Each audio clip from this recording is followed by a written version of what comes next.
That's strangely close to Daniel Jones from the Giants. Daniel, is that you? Beat the Chiefs. Show me. If the Broncos and Russell Wilson can show me that they can beat the Chiefs, then I will start believing. The crowd up.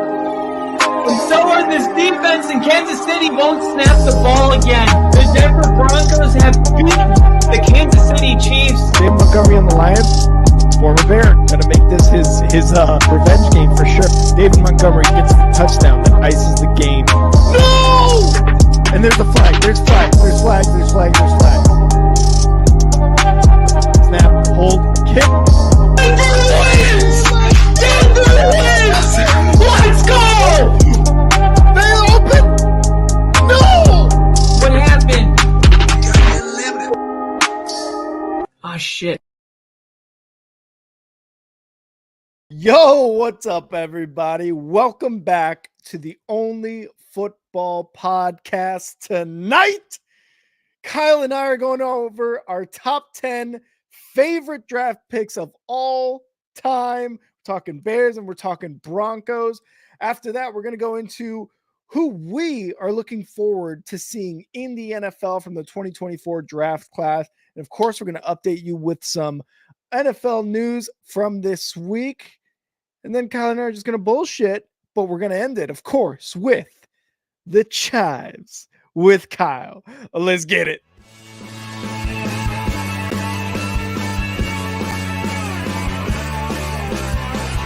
America is football. America is football. Football is America. If you don't like it, you can kiss your candy ass. For the moment in time, I don't give a damn. Oh my god! No! You loved it. 30 to 27. No! Chiefs win. Chiefs win 30 to 20.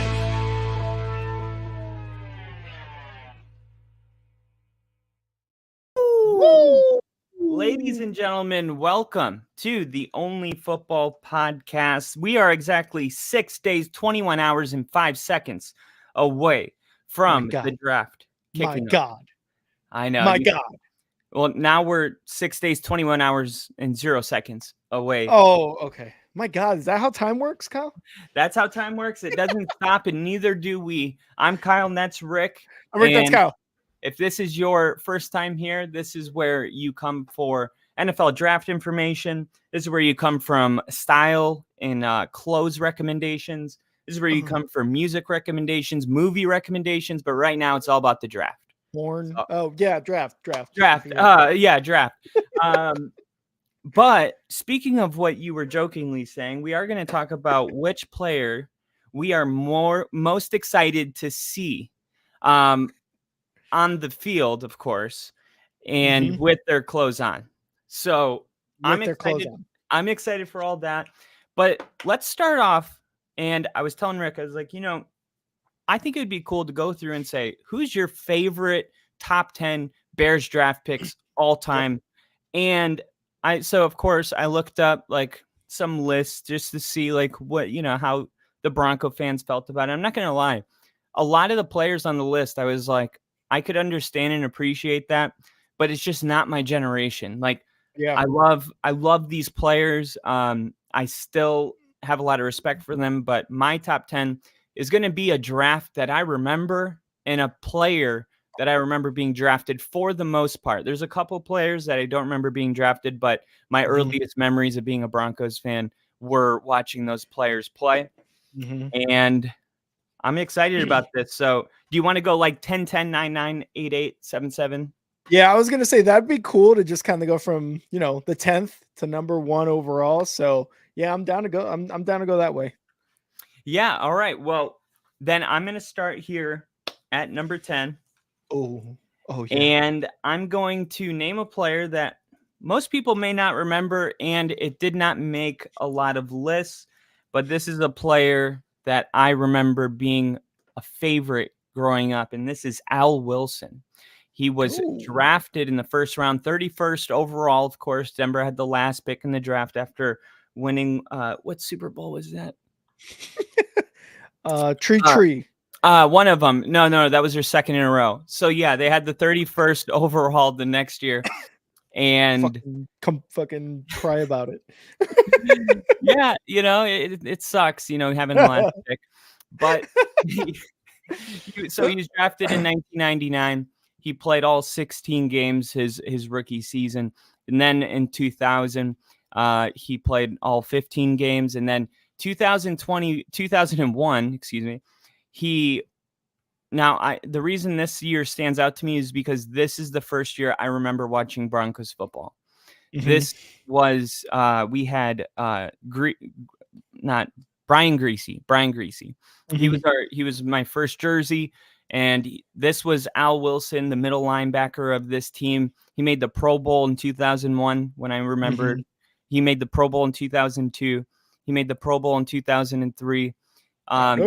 He was just a really good player for us, and he was with us for a total of 7 years, which, it's not like an 18-year career or anything, but for a linebacker getting that second contract, he's just a player that will always have a special place in my heart, because I knew 2 players on the defense. One of them, I will find a way. We did not draft him, but I found a way to add him onto this list without breaking any of the fundamental rules, and we'll get to him later.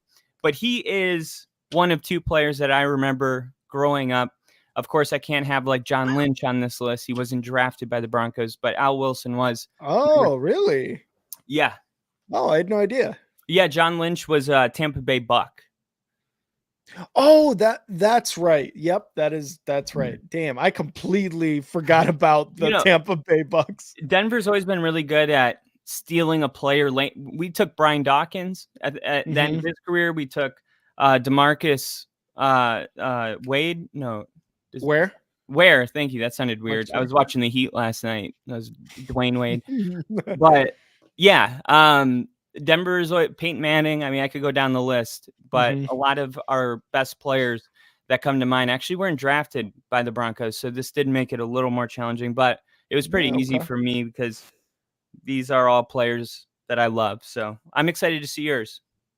Yeah. Okay. So I like that one. My number 10 is going to be probably one of the best wide receivers I think the Bears have ever drafted, and it was recent. It was, I believe, about 12 years ago. Oh, I think I know. Alshon Jeffrey. Yeah, I wasn't going to guess that. Who are you going to guess? I was thinking of the big one that ended up getting a contract, Robinson. Oh, Allen Robinson? No, he was drafted by the Jags. Oh, okay. Yeah. We got him from the Jags because I had no idea who the fuck he was, and then he was killing it in Jacksonville. Brandon Marshall wasn't drafted by the Bears. Ginger, wait for it. Alshon Jeffrey is my number 10, the best wide receiver the Bears ever drafted. They drafted him in 2012. He played for 6 seasons with the Bears. No, I'm sorry, 1, 2, 3, 5 seasons with the Bears before being traded to Philadelphia. He had an absolute monster year in 2013, his second year in the league. He started 14 games, 89 receptions, 1,400 plus yards receiving, and 7 touchdowns. He was an absolute monster. And kind of what Ginger's saying here with Brandon Marshall, him and Marshall, wide receiver 1 and 2, that offense was one of the best offenses in the NFL because Jay Cutler was their quarterback. So Alshon Jeffrey was like one of the best wide receivers the Bears ever drafted, and seeing him alongside with Brandon Marshall in that offense was absolutely electric. I thought with that offense, we were going to go like, we almost went to the Super Bowl with those guys there. And Alshon Jeffrey was a huge reason as to why our offense was so electric. He was 6'3". He was catching 1,000 plus yards. And while his production dipped quite a bit after that sophomore year, he was still pretty damn decent for the remaining 3 years with the Bears, and even through his time with the Eagles, because he did end up winning a Super Bowl with the Eagles in 2018, something like, I think it was 2017. With who? with the Eagles with Oh yeah, with Nick Foles. Carson Wentz. Nick Oh Foles. well, yeah, Nick Foles. Yeah. Yeah. Yeah. So but yeah, Alshon Jeffrey, man. I mean, watching him in that offense when he got drafted, even his rookie year, like it wasn't an amazing rookie year, but in my head, I was thinking, we have got a true wide receiver one through the draft finally, and we paired him up with a damn good quarterback and a damn good wide receiver on the other side. He just made Bears football, especially Bears offensive football, like exciting to watch. So my number 10, Alshon Jeffrey, wide receiver. All right, I like it. And Mm. what I already like about this is that we're mentioning people's names that maybe we haven't talked about in a really long time. I Mhm. can't remember the last time I've said Al Wilson. You know, I mean, I say, yeah, same, right? So, yeah. all right, at number 9, I got Brandon Marshall. Oh, I And love it. that's why I I was love saying it. Ginger. I was like, just wait for it. I know Yeah. who drafted him. I And know who drafted him. Brandon Marshall's the only player on my list that has less than 5 years with the Broncos. And simply put, he was the most fascinating part of the Broncos offense in all 4 of those years. Mhm. He was 2 years old when he was drafted. He played in 15 games, only had 20 receptions, so didn't really come in and just amazing out the gate. But what he did the very next year in 2007 was go over 1,300 yards receiving, 7 touchdowns, and he immediately became one of the best young receivers in the league. And Oh, then yeah. in 2008, he did, I believe that was the season, he had 23 catches in a game or something like that. Oh, yeah. And I remember that game. I remember him breaking the single game record. He must have had 70 fantasy points in that game, but he was a Pro Bowler. And then in 2009, of course, he was a Pro Bowler again. So back-to-back Pro Mhm. Bowler. And then in 2010, when we were getting ready to really get rolling with him, he was traded. Oof. 2. The Chicago Bears. You know what's really weird? Uh, Because Josh McDaniels, for whatever reason, does this wherever he goes. He pushes out all the players that are good. yep. And when's the last time you've seen a star young quarterback and a star young receiver get traded in a package to another team? Like, who does that? Like, I don't understand it. who knows? Like, if maybe Mike Shanahan, Kyle Mhm. Shanahan's father, like, I feel like he could have got the most out of Jay Cutler. Who knows what they could have had together? But on the Pro Football Reference, it says 2009 Denver Broncos, and then it says 2010 and 2011 Miami, and then it doesn't show Chicago till 2012. So now I'm Mhm. confused. Was Brandon Marshall was traded with Jay Cutler to the Bears, right? Wait, no, he was not. Oh my God. Brandon That's the way I Marshall. remembered it for some reason. He went to where per It said football reference? it says he went from Denver to Oh, Miami for you're 2. Oh right. my God, I totally forgot about that. Cause then no, yeah, because he wasn't in the package with Cutler. I think when Josh McDaniels was there coaching, yeah, he sent them different ways. He had sent Cutler to the Bears for who fucking knows what it was. We were getting a pretty legit franchise quarterback at the time. And then, yeah, Brandon Marshall went to Miami, played a couple seasons there. And then we got him for Cutler because of the success they were having in Denver. Yeah, and he had all the talent in the world. We know that he struggled with his mental health. He's been really open Mhm. about that. And sometimes things like that happen to players, and you go, man, maybe in another world, just his talent, his abilities alone, like he could have maybe gone down as one of the greatest of all time. Like Yeah. he's not going to. He just didn't do enough for his Mhm. resume to justify that. But Mhm. if you are a Broncos or Bears fan, maybe even a Dolphins fan, then you know how good Brandon Marshall really was, and he was everything and more. Yeah, he was an absolute beast. And like I said, you paired him up with 6'3" Alshon Jeffrey on that Chicago offense with Jay Cutler throwing the ball, Greg Olsen at tight end, Matt Forte as running back. Like that was a ridiculous offense that the Bears had. And the good old days. Good old days, right? But I will say last thing, and this is kind of really nerding out, but Brandon Marshall's our decision to draft him started a long, rich history of receivers, and it's actually responsible for us having Cortland Sutton right now. So we drafted Brandon Marshall, and he was good for those years.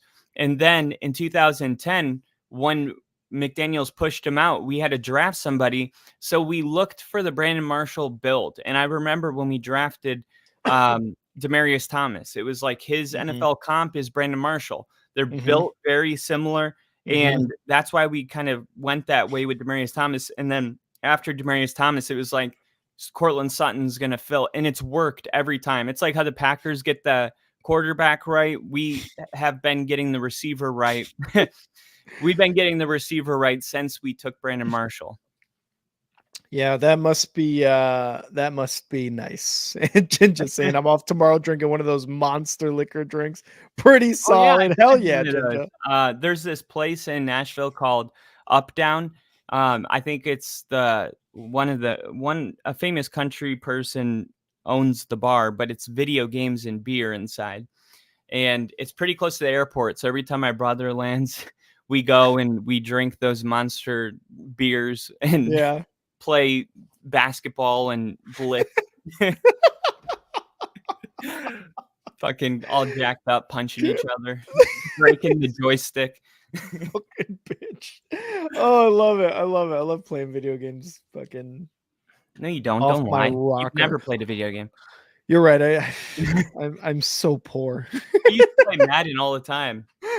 That one time we played Madden. That one time we played in college absolutely destroyed me because I kept calling fucking Hail Marys. What was the score? I don't know. It was like 60 something to like 14 or something like that. Oh God. Well, the Broncos have a very good history of drafting wide receivers. The Bears have a very good history of drafting linebackers and defense, really kind of in general, and running backs. So that's why my number 9 is going to be Lance Briggs. Wow. Yeah. Okay. Lance Briggs was on the Bears from 2003, 2014. Out of all those years, he made the Pro Bowl 3, 4, 5, 6, 7 of those years. He made the Pro Bowl. Yeah.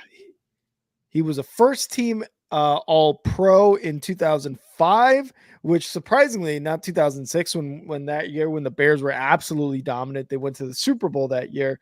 But Lance Briggs was an absolute monster.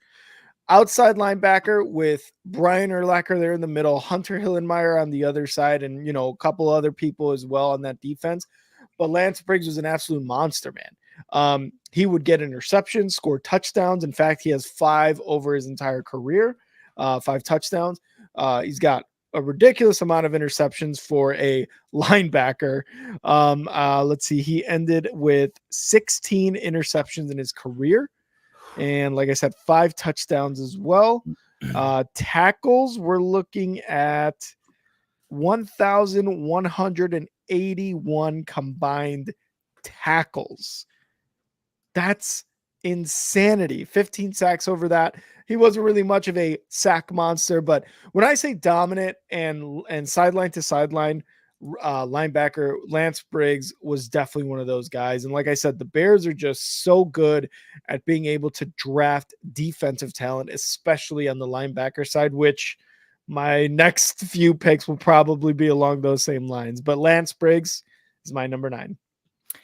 All right. At number 8, I like Lance Briggs, another name that I haven't said in a really long time. Yeah.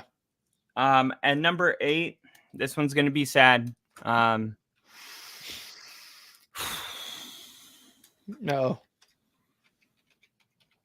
Justin Simmons. Justin Simmons. Of course, the Broncos and Justin Simmons have mutually agreed to part ways after 8 seasons. Mhm. Um, 8 impactful seasons, I'll add. Justin Simmons was an exceptional player, Mhm. but he was even more exceptional off the field, which is something that I really love in a player. He's been nominated for the Walter Payton Man of the Year. He led the NFL in interceptions since he was drafted in 2016. The value couldn't have been better. We used a compensatory third-round pick on him, um, and he grew into one of the best safeties in the NFL. Um, Justin Simmons is not a name that you guys have to look hard for. Yep. He's everyone knows who he is, and he's still not on a team. I'm Mhm. excited to see where he's going to end up, but he started every game in Boston College. He played 118 games for the Broncos, had 30 interceptions, which is tied for 7th in franchise history. He had 64 passes defended during his career in Denver. He also had 5 forced fumbles, 3 fumble recoveries, over 600 tackles, 19 tackles for a loss for a safety. That's pretty good, and a defensive touchdown. And the defensive touchdown was a pick 6, but he also has a special teams touchdown blocking a field goal against the Saints when he was a rookie, a game-winning field goal. And that was Mhm. really kind of the beginning of the Justin Simmons era. Simmons also won the Darren Williams Good Guy Award presented by the Broncos for his cooperation and honesty with the media, which he has always been just a great media presence. Like, you have those players that you skip their press. I got to that point with Russell Wilson. I'm like, I know everything he's going to say. Don't need to watch it. Justin Yeah. Simmons was really good at being professional, but not robotic at the same time. Like, he Mhm. would give you the information. He would feel the pain from losing. Like, you could tell he cared. He was a fan guy. He would sign every autograph after every game, spend extra hours outside in the rain, even on blowout losses. I was there for multiple of those signatures. He's just an amazing, amazing player, and he's Mhm. definitely going to go down as one of the all-time great Broncos that I've had the privilege of watching. Love it. He's the Love it, kind of Justin Simmons. player that makes you proud to be a Broncos fan. Yeah, yeah. And I know when I remember when I had saw the news that the Broncos were moving on from Justin Simmons, I was like, Kyle during the season was talking about Justin Simmons, like as if he were a basically one of the backbones of that team. And you saying this now, I'm like, yeah, that one does hurt. When you said it, you're like, this one's gonna hurt. This one's gonna hurt. But Yeah. hey, Bill's saying, send him to New York. At least he'll still be in our family. Honestly, I'm like hoping for that. I want him Yeah. to go to like the Colts, the Giants, the Bears, somebody that I can at Bears. least be like, how's Justin doing? You know what? He had a rough go today, but he's good. He never has a rough go. True. We got Liam. Liam is back. Liam, what's up, man? I'm glad you're back. LP? Or just LW? L Dub. LW? Which is weird because L Dub means you either lost or you won. But in this case, it's both. Wow. Wow, that was deep. Liam, how you feeling about Justin Fields, by the way? I want to get your input on that. But yeah, number 8, Justin Simmons. I love it, Kyle. I love it. All right. My number 8 is also another defensive guy, another defensive back. He was famous for the no. I want you to guess. Try to guess. Yeah. Okay. Famous, yes or no? He had a famous move. He had a famous move. Is it Tillman? It is Charles Peanut Tillman with the peanut punch. I can't believe I got that. Yeah, I love it. I love it. It's like you looked at the banners. But No, I didn't. I swear. no, I'm just fucking with you. I'm just fucking with you. Kyle totally looked at the banners. But Charles Peanut Tillman played with the Bears from 2003 to 2014 and had one final season with the Carolina Panthers in 2015, his 34 age year.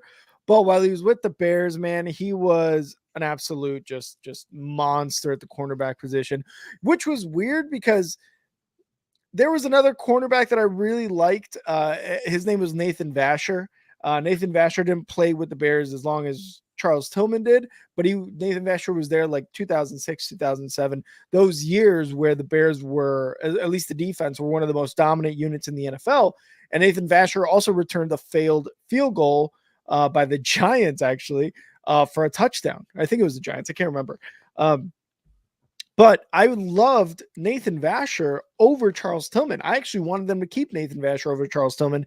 And imagine if they had listened to me as a child, because we would not have had the absolute dominance. Us Bears fans would not have had the absolute dominance that Charles Tillman imposed on offensive players. In 2012, he had 10 forced fumbles off of the peanut punch. He led the league with 10. He ended his career with, where is it? With 44. 42 with the Bears, 2 with the Carolina Panthers. So the peanut punch is going to stay in NFL history probably forever, because to go 10 forced fumbles in one season, he got Pro Bowl and first team All Pro that year. For a cornerback is just like, it seems to be unheard of nowadays, right? Like you do see some forced fumbles and you do see that, peanut punch type of move being executed, but just not to the level that Charles Tillman did it. And that was one thing that us as Bears fans absolutely loved, especially during that 2006 season and beyond, because anytime you saw Tillman coming at you, running backs, wide receivers, quarterbacks, you name it, had to make sure to protect the ball, because they were about to get swung on by Charles Tillman. So Charles Tillman is my number 8. I think he would make the Hall of Fame. He may not have the numbers. I don't know though. If he doesn't, he doesn't. But as far as Bears, in the Bears Hall of Fame, he's definitely up there. Yeah, I mean, if I got his name right, because think about it, like I'm gonna try to get you to guess. Okay, my number 7, and this player is going to be the only player on my list that was actually drafted before I was born, but somebody that I remember extremely well because he was with us for so long. He was a special teams player. Oh, special teams player was with you guys for a while. It's a hard one. I was gonna say this. I don't really know. I don't know. Jason Elam, our kicker. Oh, kicker! Damn, Yep. he's kind of like our Robbie Gould. Yeah, and it kind of like how Brandon Marshall started all of those wide receivers, the Demaryius Thomas, then Cortland Sutton. Mm-hmm. Jason Elam started a good history of kickers in Denver. We had Jason Elam for a really long time. He broke records. He was a 3rd-round pick in the 1993 draft. He went to Hawaii. He played for 4 years over there. As a rookie, he hit on 74.3% of his field goal attempts, including 4 of his 6 tries from 50 yards or longer. We knew he had a leg. This is before kickers just kick 60-yarders all the time. Yeah. And I remember him kicking a 63-yard field goal as a game winner too. That was a tied that he tied the record with that 63-yarder. He was a 3-time Pro Bowler, 3-time second-team All-Pro, and he was a reliable player in the Super Bowl against the Packers. He recorded 24 game-winning or game-saving field goals by the Broncos.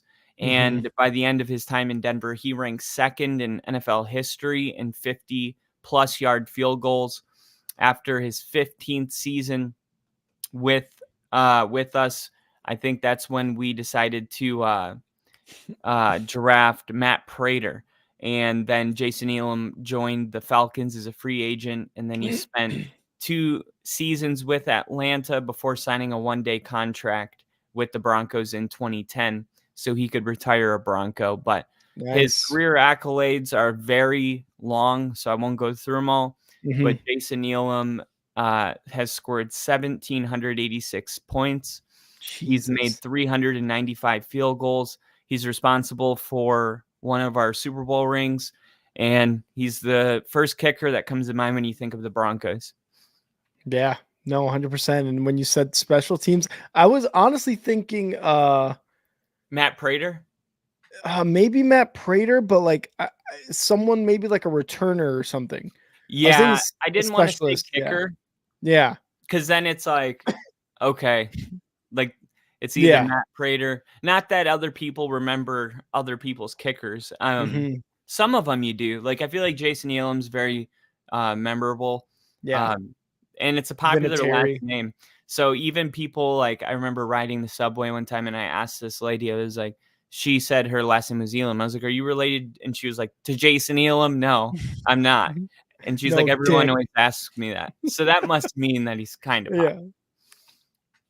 That's true. That's true. And I liked when you said your kicker Elam, I was like, damn, Robbie Gould. I was like, did we draft Robbie Gould? And nobody drafted Robbie Gould actually.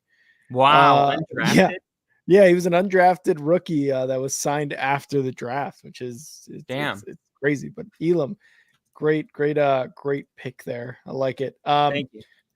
My number 7 is going to be a current or the recent Hall of Famer. Kyle, can you guess? Current or recent? No, recently was a Hall of Famer selected to be a Hall of Famer. Recently a Hall of Famer. Oh, of course. I mean, are you going to make me say it? I'm going to make you say it. Devin Hester. You are ridiculous. Devin Hester, the most electrifying return man in the NFL that there will ever be. Although with the new kicking rules that the NFL has established, hey, maybe there might be some room for some more electrifying kickoff plays. But that's a Devin here. It is a different. Yeah, you're right. What Devin Hester did as a returner in not only the kicking game, he returned a failed field goal from the Giants. Sorry, Bill. He returned punts. He returned kicks. He did it all. And he played wide receiver. He made some crazy catches. He would get downfield and be open. But really his specialty and what he is in the Hall of Fame for is as a kick returner / punt returner. And every time they kicked him the ball, no matter if it was a short punt, a short kick, a long kick, no matter what, it was always in the back of the special teams' mind that this may be returned by the most ridiculous returner of all time, Devin Hester. And you just think of, I feel like the NFL, like if you're an NFL fan, when you hear the name Devin Hester, you probably think of a couple things: the return of the opening kickoff in the Super Bowl right away, or the Arizona Cardinals Monday Night Football game in 2006 when they came back to beat the Cardinals down like 3 or 4 scores, with the basically nail in the coffin being that return by Hester from a punt return touchdown. So, and you had the coach going. I'm sorry. Go ahead. Oh no, I was just gonna say you're the Arizona Cardinals coach going, and we let him off the hook. You want to crown them? Crown their ass. No, I think of something different. I think of when you guys played the Broncos and they punted it to him and then he took it all the way back. And then on the next series, we did it again, and then he took it back again. That's what I true. think of. I That's remember just being as angry as a 7 or 8-year-old or whatever I was.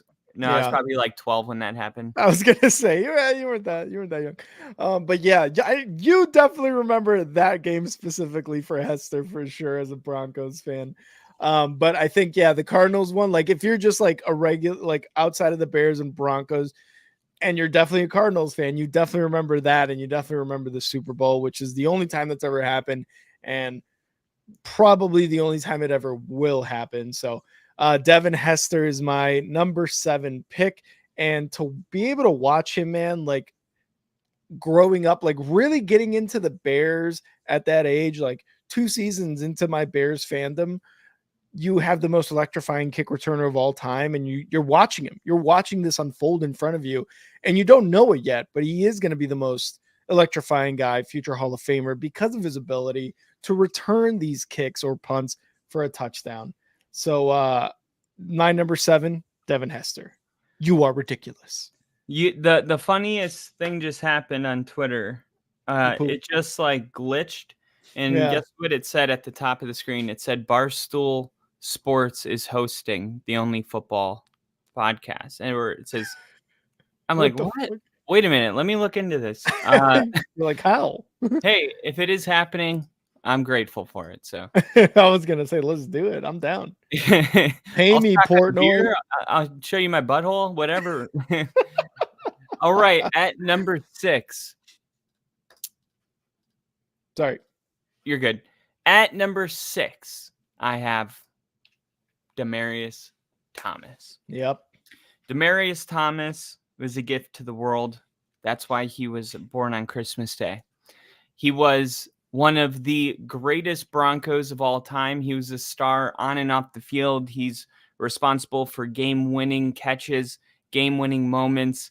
The one that comes to mind is the Tim Tebow pass on the first play of the Steelers playoff game, the 80-yard touchdown reception.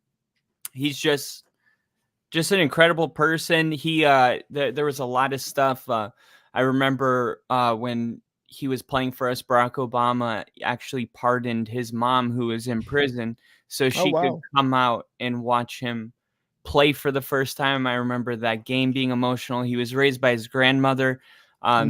He's really just the definition of somebody that didn't want to be defined by where he grew up or how he grew up.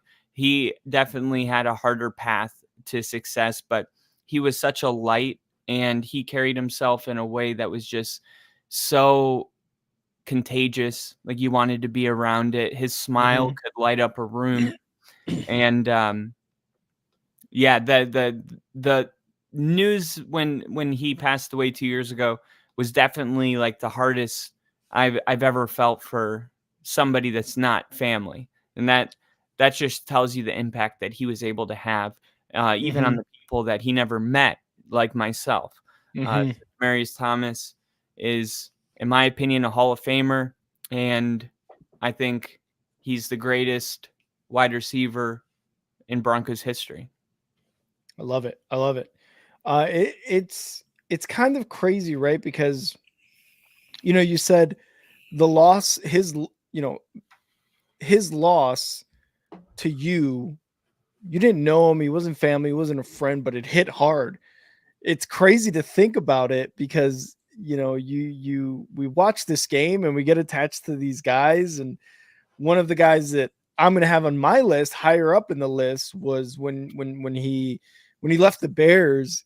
It was one of those things where I just felt like I just couldn't watch football anymore. It was that tough. That bad. It hurt that bad.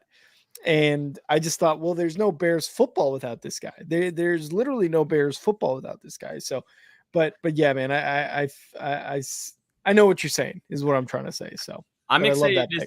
I'm excited to see. I'm trying to guess somebody that you felt in a similar way that passed away. I think. Well, no. Didn't pass away. Did not pass away. Oh, okay. They just Where was like Justin Simmons like traded? Yeah, traded, released, retired, whatever it is, like left the Bears organization. Oh, But okay. yeah, I think I know. yeah, we'll get to that in a bit. My number 6. Oh, I thought that was your number 6. Oh, Okay. no, a little bit higher. He's definitely a little bit higher for sure. My number 6, I personally was not able to watch him play, mostly because he played 30 years prior to when I was born. Number 6, Iron Mike Ditka. And it's Wow. probably not Iron Mike. I forget what. Yeah, no, the doctor or Iron Mike. No, he was Iron Mike Ditka. He was Mike Ditka, an absolute beast at tight end. And while I didn't watch him play, obviously he played throughout the 60s, early 70s with not only the Bears and the but the Cowboys and the I forgot who else, Philadelphia. He's played in some pretty, tough cities. His rookie year was pretty damn outstanding. Now, obviously, this was the 60s. It was a different game. You were running the ball and you had tight ends like Mike Ditka, getting the ball being passed to in those offenses. His rookie year, he played the 14 games, 56 receptions, 1,076 yards, 12 touchdowns. He was rookie of the year that Jeez. year. Yeah, man, as a tight end, like he was basically the offense in the 60s. And then, one of the reasons that he's on here, not and mostly not because of his play, because I didn't watch him play, but just because of what he was able to do with the Bears. He was able to come back as a coach and coach the Bears to one of the most dominant Super Bowl victories in the NFL in that 1985-86 season, where he led that 85 team to a Super Bowl win. And it's the only one the Bears have. And it's the only thing we can ever just hang our hat on. Like, oh, yeah, but what about that 85 defense, though? You know what I mean? So that's really all we've got as Bears fans is Mike Ditka in that 85 Super Bowl.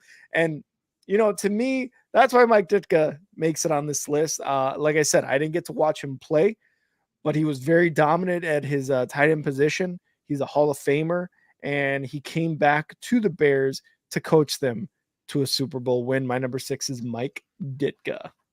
It's got to be on there somewhere. It does, yeah. And Mike Ditka also was incredible in Kicking and Screaming. That was a good movie. I fucking love that movie. Him and Will Ferrell were great. I loved that movie. Yeah. Will Ferrell. All right. My number 5. This is crazy. Are you ready for this? A little bit. Just a little bit. My number 5. That's a good one. That's a good one. Patrick Surtain II. Patrick Surtain II. Love it. The jersey's right there. Sometimes you just don't have to wait long to know. It's like if you're, see people dating for like 6 years and they haven't gotten married. It's like, how do you not know yet? How do you not know? Well, Surtain was one of those guys that you just know right away. I mean, he came in, he made, as far as cornerbacks go, there's only one other cornerback that we've had that I think is even on his level. I think he's the best in the league. He's just really clean. Like the way he plays on the field. He's also a good locker room guy. You never hear any story breaking about Surtain or, domestic violence or any of the stuff that we dealt with like Jerry Jeudy and some of our other players. Like he carries himself like a true professional. And now with Justin Simmons going out the door, he's taking on that role to being the leader of the defense and a surefire captain. So it's not necessarily, maybe you could say it's a little premature, but this is based on what I know I see and what I know when we look back on his career, where we're going to place him maybe even higher on this list. So I put him at number 5. He's the only current Bronco on this list. Oh, well, yeah, I mean, that makes sense. Yeah. And what I've seen too from him, like as we've done this podcast and done live streams, like he is just a lockdown cornerback, man. He is just so damn good at what he does. And we talked about the draft and who the Broncos are going to probably pick, Quinyon Mitchell or Terrion Arnold, to kind of solidify that other side, and to have two of those guys, or to really just, I mean, to be able to have a guy like Patrick Surtain, at least one of them is amazing. And the possibility of having two of those types of guys, oh my God, just unimaginable, dude. That would be that would immediately be like, okay, they're going to score 10 points a game. Yeah. I'd love it. All right. So we're at number 5. Love it. My number 5. And it's going to kind of continue with the defense here for the Bears. Again, another guy I didn't get to see play, and that's going to be the theme for the 4 out of the 5 guys here on my top 5. But Mike Singletary, linebacker. Yep. Again, the defense is the Bears' specialty, and that's kind of what they've been known for really in their entire existence, is no quarterback, great defense, and really damn good running backs. And Mike Singletary is no exception in terms of great linebackers. He's a Hall of Famer. I think the Bears have the most Hall of Famers in the NFL, followed by the Packers. And I'm not sure who the third team is, Philly or Dallas or somebody. I forget who, but Mike Singletary is on that list in terms of Hall of Famers. And again, linebacker. Amazing what he did in the 80s. Again, another player on that 85 Super Bowl Bears team, part of that Super Bowl shuffle. I'm Samurai Mike, and I'm here to say whatever the fuck the line was. But Mike Singletary, the worst 49ers head coach of all time. He pulled his pants down, showed his ass. That's the type of guy Mike Singletary is, God damn it. I was really hoping he'd work out as an NFL coach. But clearly, being a coach and being a player, very different, because he's a Hall of Famer for one reason, and it's his play and how violent and how well he played the position of middle linebacker, to go along with a few others in Bears history. But yeah, Mike Singletary, dominant linebacker, dominant Hall of Famer, and all-time Bears legend. Mike Singletary, number 5. All right, and we do got Little E in the chat. What's up, Little E? My number 4 is none other than Unk. You got Unk. I got Unk. And am I a little laggy right now? I was gonna say it's a little bit, yeah. All right, I'm gonna you do your number 4. I'll come right back. Okay, I'm gonna do my number 4. So, sorry. All right, so my number 4. Again, did not get to watch him play, but we talked about guys we talked about what the Bears are very, very good at. Again, not only are they great at defense, not only are they great at picking linebackers, but they are amazing at picking running backs. My number 4 is Gale Sayers. I'm going to look for his nickname because for some reason I can't remember it right now. Let's see. The Kansas Comet, the running back Gale Eugene Sayers out of Kansas. He died back in 2020, so rest in peace to Gale Sayers. But what an absolute savage of a running back he was. In his rookie year, he had over 860 yards. His following year, 1966, 1,231 yards. And then he eclipsed the 1,000-yard mark again in 1969 with 236 running attempts. I mean, when you talk about an absolute workhorse of a running back, you are looking at Gale Sayers. And for a while there, he was also one of the Bears all-time like kick returners, or I forget if it was kicks or punts or something like that, but he was up there for the Bears too, if not the NFL. So he was not only a absolute monster running back, but he was very good on special teams as well. And he was drafted number 3 or 4 overall in the 65 draft by the Bears. He was in the movie was it Brian and Gale? I forget the name of the movie, but it was Brian Piccolo, where I believe he had a form of cancer or something. And I don't know, there was a movie made about them. I just can't remember it at the moment, but he was, that movie was based on Gale Sayers and Brian Piccolo, and how much of an awesome person just Gale Sayers was, and will be remembered but as a running back, he was just absolutely dominant. And again, in the 60s, this is one of those times or eras of football for the NFL where you're running the ball a lot, where it was a run heavy offense, not necessarily a lot of passing games. So it was definitely more run heavy. And we have got Kyle back here. Kyle, looking hotter than ever. Oh, thank you. Yeah, I had to do a full restart. I guess it's opposite day. I'm gonna be you, and you're gonna. God, is this how it is? God, you're so annoying, dude. No, I'm just kidding. Yeah, but dude, I pulled you up on YouTube, so I was listening to everything. Oh, perfect. So Gale Sayers is my number 4. What do you think? You like the pick? I like it. I didn't know about that movie though. I didn't know about that. I gotta look it up, the Gale Sayers movie, because I wanted to see Brian's Song. That's who it was, Brian's Song. And okay.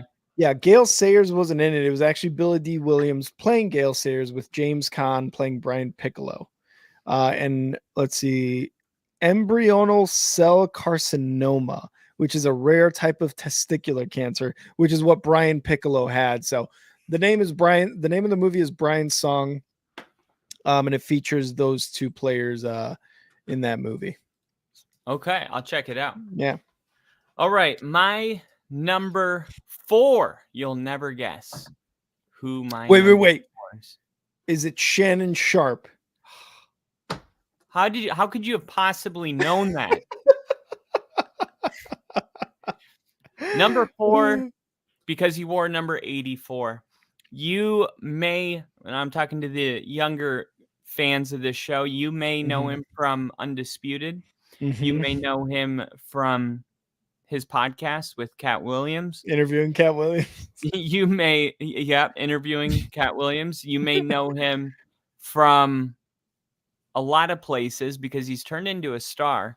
But Broncos country will always know him as being the best 7th round draft pick we've ever made. This is a guy that reminds everybody to not turn their TVs off when the draft goes into round 7. He was the 192nd overall pick in the draft. He didn't really break out until his 3rd season. He really had to go in and earn it. They gave him a lot of special teams responsibilities, and he just went in and made the most of it. He was just real, like, physically a specimen. I'm talking like 1% body fat. Still to this day. Yeah, still to this day. Yeah. He loves rowing. He says that he rows a lot. He's from Glenville, Georgia, like way out in the country. And if you haven't heard how he grew up with his brother, Sterling Sharp, there's plenty on it on YouTube. And, that kind of grit where all a man has is his word and his name, that kind of mentality. He came in and was just like, I'm a 7th round draft pick. If they put me on special teams, I'm going to make a play. I'm going to make them find out who I am. And then his third season, finally, he had his breakout year. He had 53 catches and 640 yards. And then he went on to play 7 more seasons in Denver and played with Hall of Famers like Terrell Davis and John Elway in those Super Bowl victories. He left in 2000, so I don't remember watching Sharp play, but I've watched enough like Denver Broncos, the 98 Super Bowl, the 99 Super Bowl, and I remember one Christmas I even got a Denver Broncos history, and it was like The Drive. Do you know what The Drive is? Is that the one where Elway helicoptered? No, so it was Elway, but it was, I believe it was the AFC Championship game, and Denver had to go into the dog pound. This is when Cleveland was good, and Seems so it was long like, ago. I think Denver had like a minute and 20 seconds or something like Oh, that. okay. But they had Yeah. 99 yards to go, and John Elway came out, led them down on a game-winning drive. To this day, it's called The Drive. But Wow. I know, like, you know, that Shannon Sharp played a huge role in this offense, even though I don't remember watching him. The fact that I get to see him on TV all the time has made me closer to him than I would have been if he just, you know, was like disappeared in 2000. I didn't know anything about him. Maybe he wouldn't be on my list. But because of his presence in the media and all that kind of stuff, he becomes easily one of the great. And plus, the value in the 7th round, I mean, like, that alone is going to put you in my top 5. Oh yeah, 100%. Like you said, like you do, because even I had to go through like some of these drafts, the draft history really of the Bears to kind of be like, oh my God, Alshon Jeffrey, for example. Like I do remember him playing with the Bears and how dominant he was, but you got to go through these drafts sometimes and be like, holy shit, they drafted that guy. And while he wasn't really necessarily a staple of the team, it's still kind of like nice to go back and just remember those times. So yeah. Right. So if Shannon Sharp, like you said, wasn't necessarily a media personality or a star that he is now, maybe he does get kind of lost in the shuffle, but because he's very relevant. Yeah. And you being a Broncos fan, totally still there. And he, when he left in 2000, he went and played with the Ravens, and they had one of the most dominant defense in the league that year. They had Ray Lewis, Peter Boulware, not yet Ed Reed, but Chris McAllister. Like, that Ravens defense was insane. And Siragusa, right? Yeah. And during the 2000 AFC Championship game against the Raiders, he came up with an insane 96-yard touchdown catch, and that's why the Ravens went on to reach the Super Bowl. So even when he left Denver, he still took his next team to the Super Bowl, and that's what great players do. Yeah. Shannon Sharp, damn good 7th rounder. Damn good 7th rounder. Okay. Yeah, that's the new expectation for your 7th round draft picks: Brock Purdy and Shannon Sharp. Yeah. There you go.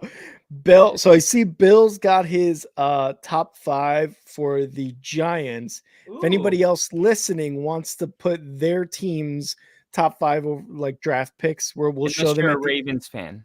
Unless you're a Ravens fan, then Kyle does not care. He wants you to go away. Don't even look at the screen of you. Actually, you know what? Block his side and then just hear it. So it's that's what Kyle wants you to do. Until a real Ravens fan comes on this podcast and is like, dude, these guys are dickheads. Kyle hates the Ravens, but like I said, put yours in the comments on YouTube, on Twitch, or on Twitter. We'll show them here at the end. I see Bill's already put his, so you guys make sure to do that. We're going to show them at the end of Kyle's and I's top 10. All right. So moving on. Went number 4, Gale Sayers. My number 3, the guy picked one pick before Gale Sayers in that same draft by the Bears. Kyle, any ideas? Walter Payton. Oh, no. I don't want to say the other one, because if that's your 2 and 1, I just ruined it. Could you imagine drafting running backs back to back and then both being Hall of Famers? Yes, I can. I was telling Bill when I was doing my mock draft, I'm like, just because we drafted a running back doesn't mean that this, like, I don't understand why we don't see it more. I tip my hat to a team that can understand the value on the board and do, like, why True. let's say that you had to take 2 quarterbacks, but you can't take one of the top 3. Like, why not get Spencer Rattler and Jordan Travis? Like, your chances of one of them working are definitely going up. It's definitely higher than not picking them. You know what I Exactly, mean? exactly. We never Yeah. see that though, and the Bears here did it, and apparently it works out. It definitely did work out for them because not only was Gale Sayers, or sorry, not only is Gale Sayers a Hall of Famer, but the guy picked before him is also a Hall of Famer. And he is Chicago through and through because he attended the University of Illinois, was a monster there, and then was drafted to the Bears. We're talking about Dick Butkus. Dick in that Ooh, Butkus. All right. what a name! My dick's gonna kiss your butt. Just a little. Just a little Uh, smooch. Dick Butkus, one of the scariest human beings in all of football in that time. One of the most dominant middle linebackers in that time. You see videos, like I would see highlights of him in NFL films or whatever it is, whatever that show's called on NFL network, where they show you those like old timey um like films Films, of the, NFL yeah, films. right, but it was like the ones that's what it's called, right? NFL Yeah, films. yeah. It's Okay, like, because they, it might say throwback, like oh, NFL. okay, so like throwback NFL films, yeah, because they show you whole entire games from like the 60s, the 70s, back when the NFL wasn't really the NFL, or even like pre Super Bowl era. And to see Dick Butkus and just to see the mean look on his face on the sideline, or how he described playing football, where he just wanted to physically hurt you and make you feel, or really get you down to that feeling of, I do not want to go back on the field with Dick Butkus running down the middle of this line and I have to meet him fucking smack right in the middle there, because Dick Butkus would be violent with the way he tackled. And he played for the Bears for 8 years, I believe. 1, 2, 3, 4, 5, 6, 7, 8, 9 years at the middle linebacker position. And again, just an absolute monster at the position. Really the first guy to define the middle linebacker position for the Chicago Bears, for all the future middle linebackers like a Mike Singletary, or you know, anybody else who's played that position for the Bears. He really defined that role and that toughness. And again, Illinois, Chicago guy through and through. My number 3, Dick Butkus, Hall of Famer. And we'll take a quick side shuffle here and give you what NFL.com says is the 10 scariest players in NFL history, which was worth looking up after that beautiful monologue on Dick Butkus. But at number 1, we got Jack Tatum. Anybody nicknamed the Assassin deserves to be considered for the list of scariest players. Now, this is not ranking them 1 through 10. All 10 in their own right are deadly. At number 2, we have Conrad Dobler. This is before my time, but all right. We got All right. at number 3, some of them I know, like Jim Brown. Now, this is interesting Oh, because yeah. Jim Brown, an offensive player, but deserves to be on the list for sure. He was a punishing runner who seemed to relish in delivering a blow while fighting for extra yards. Then we have the Dick Night Train Lane. Oh, yeah. And when you're known as the Night Train because you hit people too hard, that's the name you warm up to. I think he was on the Raiders, I believe, if I'm not mistaken. This jersey, it's in black and white, but not like the Raiders black and white. Like black and like white. the picture. Yeah. Yeah. Then we got Jack Lambert, who I know pretty well. Jack Lambert was insane. He was a toothless person. Was he Packers? Steelers. Steelers. Yeah, he was part of the Iron Curtain, right? Or the Steel Curtain. People literally have come out and said they still have nightmares about this person. I mean, this is literally one of the just nastiest mofos to ever do it. And then you have Lawrence Taylor, considered by some not only to be the best in NFL history, but possibly the game's greatest player. And then at 9, you got Dick Buck. Actually, it is ranked. It is ranked. And it goes, those other guys were honorable mentions.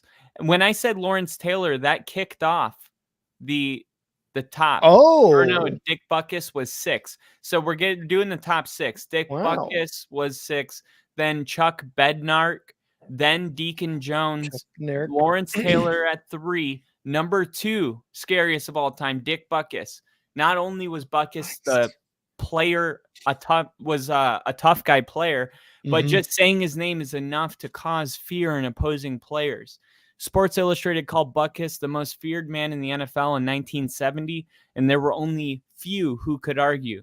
Not only was Butkus just an overall tough, scary guy, he might have bent a rule from time to time, or might have taken a few liberties with a ball carrier from time to time. I think that refers to him taking off the helmet and beating somebody with it. But that might just be the stuff of legend. Yes, a legend like Dracula. And number 1, I think Ray Lewis is a great, at least honorable mention for sure. I think he should be in the top 5. Somebody. He killed a person. Like, what's scarier than murder? This is why.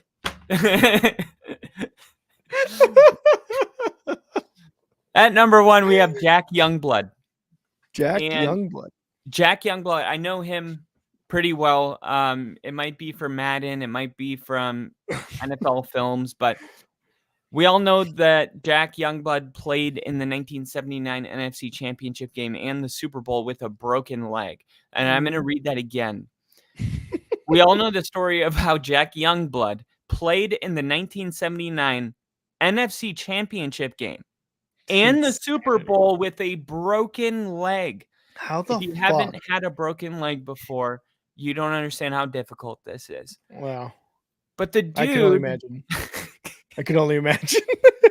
It had to be a tibia. So you have 2 bones. It had to be just the tibia. I mean, obviously, you can't play with a broken fibia. But regardless, do you know how painful that fucking must be? And people said that they could hear the bones during playing with him. Youngblood is a lot like the Terminator. You just can't seem to do anything to stop him. I mean, if a broken leg isn't going to slow him down, nothing will. Yeah. That's Jack Youngblood, played for the Rams. Jesus Christ, a broken leg? The only thing that can stop that is Ray Lewis murdering you. It could because he was innocent. Oh, it was just his jacket. No one knows. You know, when he has those eyes, though, those intense. Fuck yeah, dude. Like, he does have, you know, they say if you can look into someone's eyes and tell that they've killed somebody. I believe that. Sometimes it's true. Sometimes it's not. But in Ray Lewis's case, it might be true. No, it's true. All right, Kyle, your number 3 all-time favorite Broncos draft pick. I hope you guys enjoyed the scary segue. Was that cool? I did like that. That was a nice little nice little off ramp there with the scariness. Yeah, just moving over in the center lane to let someone pass, and we'll come back over. Yeah, I like it. All right, I'm gonna guess your number 2. Wait, who's your number 3? At number 3, I have the one, the only Clinton Portis. Oh, I like that one. That's a good one. You may be saying Clinton Portis, Kyle. Why do you have Clinton Portis at number 3? He was only with the Broncos for a little tiny bit. And I promise that Brandon Marshall was the only player that only played 3 or 4 seasons that I would have on the list. And we know he only played 2 years with the Broncos. And then he spent the rest of his career with the Washington team. And it was 2002, 2003. So what gives? Mhm. Well, I'm glad you asked. The reason Clinton Portis makes my list is because Clinton Portis is what we used to trade for the great Champ Bailey. And that Oh, is why Clinton Portis is on my list. So I haven't violated any rules, but that's let me true. just take a minute to say Champ Bailey was one of the greatest cornerbacks of all time. He's Yep. a Hall of Famer. Yep. He was my favorite player to watch. I even liked the girl in like 2nd grade because her name was Bailey. I mean, this guy literally made me fall in love with cornerback. Champ Bailey wore a visor before it was cool. Like, people don't Yeah. realize how cool Champ Bailey was. He would come up and hit you too. He was really known for getting interceptions and having sticky fingers and then taking it back to the house. But Mhm. what he's not as known for, which he deserves to be, is running up at the line of scrimmage and hitting the running back and being very good in open field tackling. He didn't need help. He could Mhm. come up, just him by himself, and come up and lay a hammer. He Yeah. holds the current NFL record for most passes defended with 203. He was a Pro Bowler as of 2019. Bailey is widely considered to be one of the greatest cornerbacks in NFL history. And if Clinton Portis is the reason we got him, then Clinton Portis makes my list here at number 3. I love that. I love that you're using that to be like, because of him, we got this fucking guy. Yeah, That's smooth. I like because it. Champ I like it. Bailey's a Bronco. You know Yeah. what I mean? Like, Yeah. he played for the Commanders the same period of time that Clinton Portis really played for us. But Clinton Portis will be remembered as a Washington, and Champ Bailey will always be remembered as a Bronco. Yeah. And Portis, he had a decent, career. He was, there was a couple of years there where you're like, oh shit, Clinton Portis. It's You like know a what I mean? win-win, you know? Yeah, exactly. Exactly. It's like Drew Brees and Phillip Rivers. It's like, of course, Drew Brees won, Yeah. but is anybody like crying about Phillip Rivers? Not really. No. So it's like, that's kind of how it is. Like, yeah, we won that. Clinton Portis isn't a Hall of Famer. Yeah. But it was, not something that they're rolling over in their grave about either. Exactly. Exactly. Oh, and All he right. did run a 4.28 40-yard dash. That's Still how not the fast he was. Still not the Oh, fastest. and he's probably most known. My favorite player that ended my favorite play, maybe if I had to do my top 5 favorite Bronco plays ever, Demaryius Thomas is number 1 on the first play of overtime. But somewhere between like 3 and 5 is going to be the 2005 AFC divisional round where the New England Patriots came into Denver. We had Nice. Jake Plummer, and Yeah. that we were 13-3 that year, and the Patriots were about to score, and Tom Brady throws it to the corner of the end zone. Champ Bailey picks it off in the corner of the end zone. He's running down the sideline. He's so fast. No one can catch him. He gets all the way down to the 10-yard line, and he starts slowing his walk down in the Patriot way. Damn, they don't quit. Who comes running all the way across the field and gets the angle on him and knocks him, and the ball, literally, the ball onto the back of the end zone. It's a safety. No, it's a touchback. And the Patriots get the ball in the 20-yard line. But that play was a momentum-altering play. It stopped the Patriots from scoring. It was a really good play. Then it was a bad play. And then in the end, it was a necessary play. He just should have scored. Yeah, he really should have. Slowing down. Oh, man. Oh My God. God. It's so funny. On Wikipedia, Yeah. I didn't even see this. On Wikipedia, it says Denver Broncos. And like the first thing that it says is the play I was just telling you. On January 14, 2006, in a divisional game against the Patriots, he broke the record for longest non-scoring play in NFL history. When the Patriots, he intercepted a ball from Tom Brady in the end zone. He returned it 100 yards to the New England 1-yard line before he was tackled by Benjamin Watson and fumbled the football. So that record, they say records were made to break. You can't break this record. You could only tie it, and it probably will never happen. 100-yard play that didn't result in a touchdown. Like, try to math that out. He got fucking DK Metcalf. Who was it? The Arizona Cardinals player? The DK Metcalf like went down field and tackled him. Remember that, but that didn't result in a fumble though. No, it didn't. But he was like, he thought he had it, and then DK Metcalf just and then DK went into track star mode. Yeah, exactly, and just absolutely fucking got him. That was insane. Yeah, he thought he had a touchdown. He did not. Okay, my number 2 is one of the reasons that I started watching the Bears football back in 2005. Okay. He was, to me, in my opinion, because I got to watch him play, the best middle linebacker of all time. He's the best Bears middle linebacker in Bears history. We did him dirty, and by we, I mean the ownership did him dirty. But I will say I respect that he did not want to play for any other franchise after the Bears basically released him and said, see ya. But Brian Urlacher, Benjamin Button, 5, right? Benjamin Button, because he's growing the hair. For the hair. Number 5, 54. What is it? Retired by the Bears. Nobody will ever wear 54 again. Brian Urlacher, when he came into the league, he really actually, I think he was a safety in college at Utah. Sexy Rexy. Yeah, I mean, yeah, you're right. It was Sexy Rex Grossman. I think he was a safety in Utah, which is one of the reasons why he was one of the best sideline to sideline middle linebackers. He was so fast. He was quick. He was a monster run blocker. When he hit you, you felt it. Yeah. When like he was just so good at his position, and is, one of the reasons why he was a first ballot Hall of Famer, because he was so damn dominant.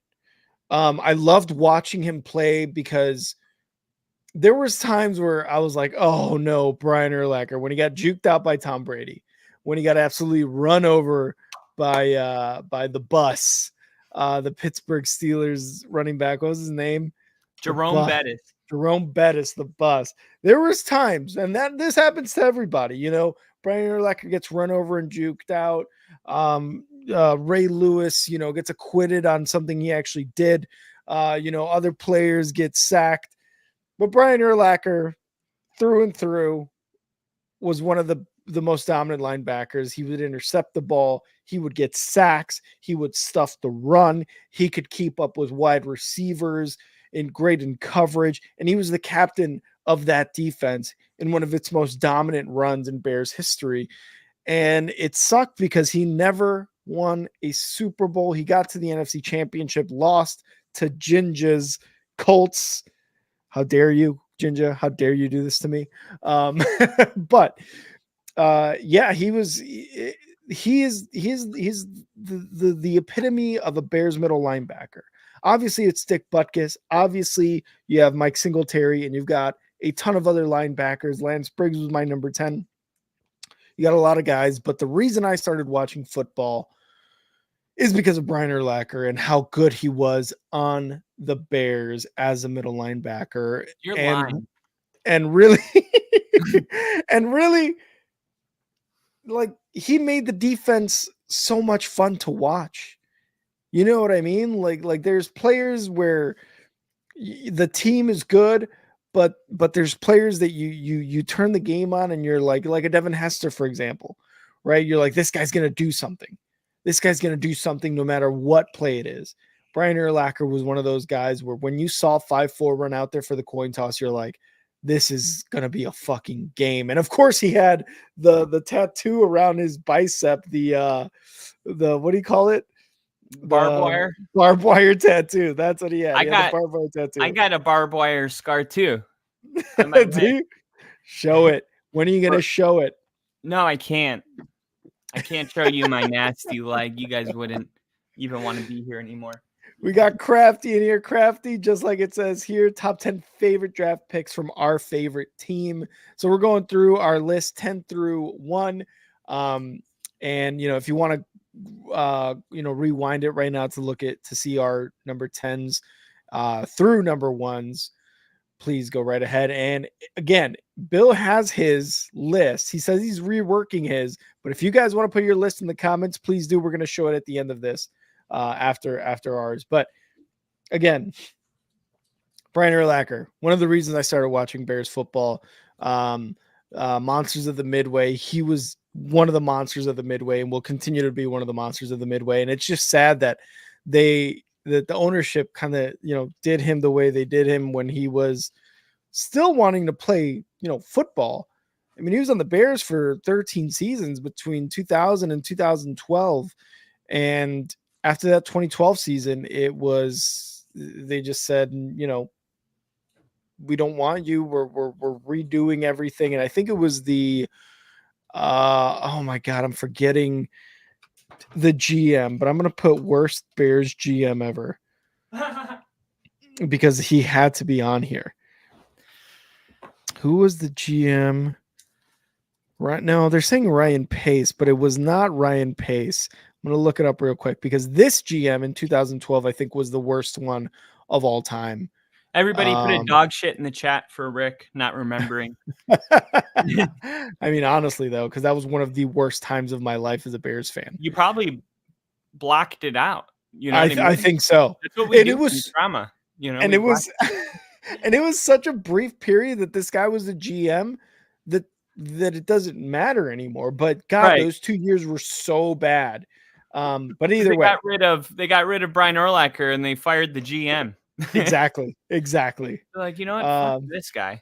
But that's gonna be my number 2 is Brian Urlacher. Brian Urlacher, number 2. All right, my number 2. Is going to be none other. It's funny. I'm going back to back running backs. Terrell Davis. Oh yeah, Terrell Davis, responsible for winning Super Bowls for us. He was the single season leader the years we won the Super Bowl. He had a migraine during the Super Bowl, which if you ever had a migraine, it's so bad. There was actually a play that he looked back on. He was explaining that he had such a bad migraine, he couldn't do anything. And Mike Shanahan was like, "Can you just go into the game because you'll be a decoy for us?" And that's how good he was. I didn't have the privilege of watching him play a bunch, but I did know somebody. I knew a girl. So when I moved to Denver, I also knew a girl. When I moved to Denver, they have these grocery stores called King Supers. All right. So I would go to King Supers because they had a Western Union. This is when I was engaged in faulty stuff. So I was sending money back and forth, and I got to know the lady really well. And I don't know if she was like, "Oh, he's here all the time," but she would be like, "Are you a Broncos fan?" Because I'd always be wearing the same Broncos hat. And I was like, "Yeah." And she was like, "My godfather is Terrell Davis." So what? Her family is super close to him, and she went on about how much she she had such nice things to say about him, and he's an awesome guy. He's still really involved with the Denver media. He makes an appearance all the time for just for our denverbroncos.com, our official website media. He'll do a lot of stuff with them, and he's still around, Denver, and just one of the all-time great draft picks of the Denver Broncos. And John Elway, not drafted. Peyton Manning, not drafted. John Lynch, not drafted. Terrell Davis, drafted. That's ours. Love it. I love it. Terrell Davis. You know what's funny though? This is just me kind of being ignorant on the Broncos, because when I think of the Broncos, I was just like Elway, obviously Peyton Manning, obviously, the more recent guys. But Terrell Davis, I never really heard that name before. Really? Yeah, never. Like until right now? No, not until like right now, but until really when we started this podcast. But Terrell Davis was never a name that kind of popped up in terms of like, Super Bowl winning running backs or dominant running backs or some of the best running backs. You know what I mean? Like it never popped up for me. But now now I'm a little bit more, with the times, I guess you could say. He's one of the best to ever do it. Hall of Famer. Love it. All right. My number one. And this guy is one of the goats, one of the goats of all time. Crafty got it. Jim McMahon. No, I'm just kidding. Not Jim McMahon. It's actually one of the greatest running back the Bears have ever drafted.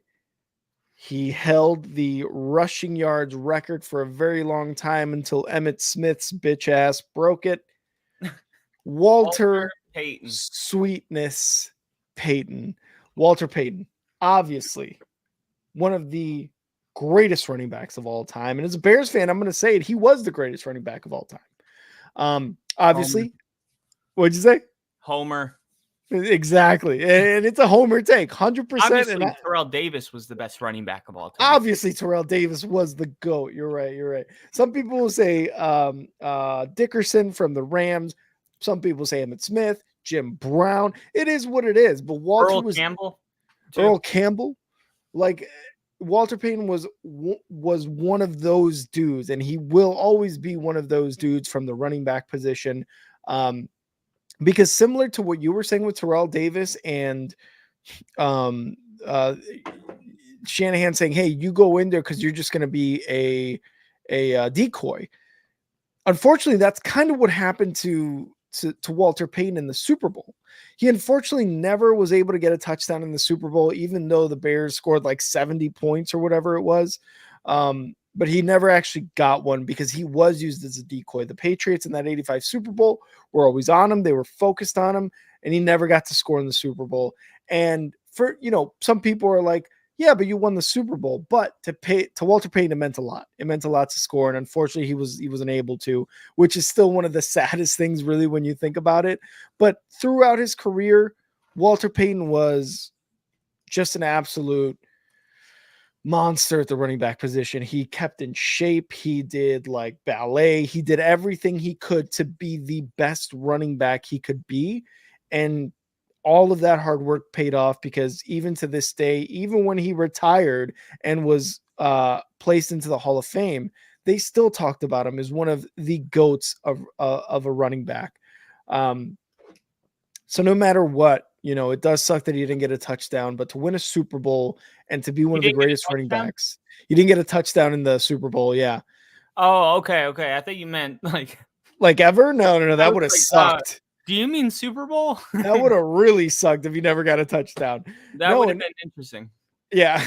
And the way he played the game is, I forget which team it was, but there was a bunch of highlights of him, getting the ball, shedding tackle after tackle after tackle, spinning, hurdling, juking. Like he would do everything to get out of tackles and get every single yard possible. He would hit you if he was on the sidelines and you were coming to hit him out of bounds. He would hit you back just to get that extra half a yard gained. You know what I mean? And that's the kind of guy that Walter Payton was. Again, one of the guys that I never actually got to see play, but you go on YouTube and you type in Walter Payton highlights, and it's like you are watching every single game he's played, because every highlight is the same exact thing, how he played every single game. He's shedding tackles. He is doing ridiculous stuff that in today's day and age you'd kind of be like, no, go back that way. You know what I mean?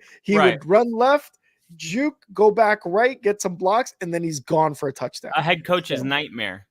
yeah, pretty much. And yet he was, oh God, he was such a savage. So my number one is Walter Sweetness Payton. All the kids playing football are like, Walter Payton does it. And the coach is like, you're not Walter Payton. Nobody is.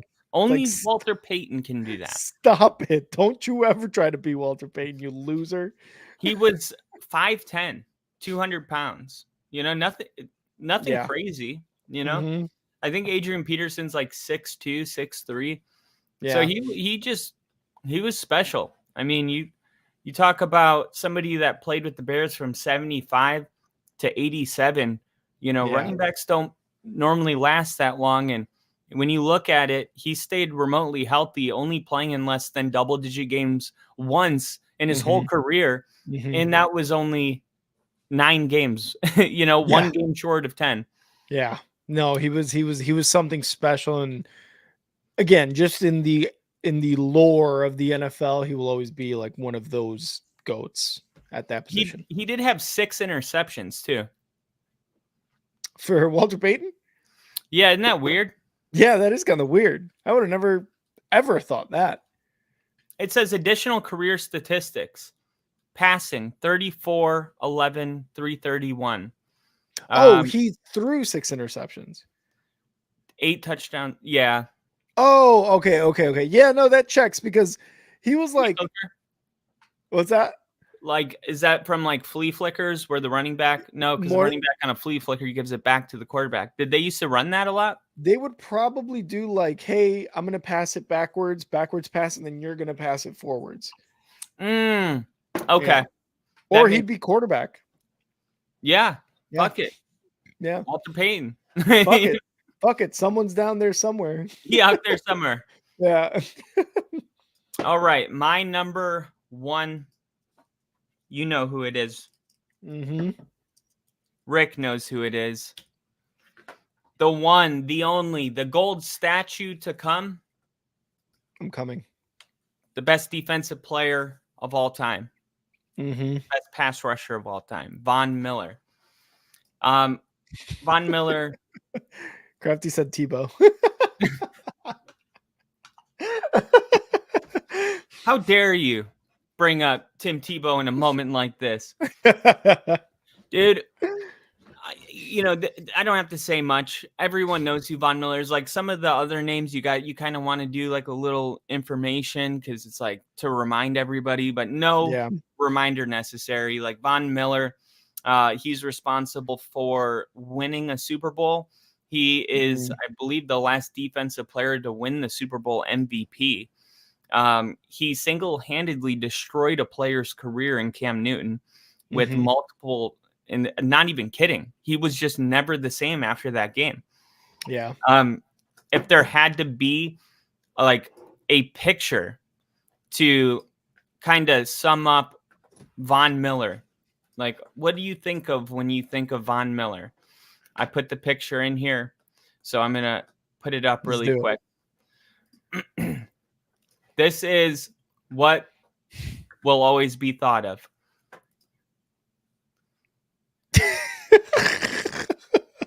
Hold on. Is that Cam? That's a strip sack. All I see is asses. Oh, okay. So this is Cam Newton. Yeah, on the left. And then this was supposed to be a sack, but instead Von Miller just ripped the ball out of his hand. Oh, yeah. And then that play went on to be a touchdown. Von Miller, dude, he's just absolutely incredible as a player.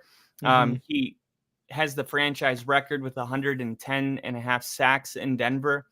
I was sad when they got rid of him, but he went on to win a championship that year with the Rams.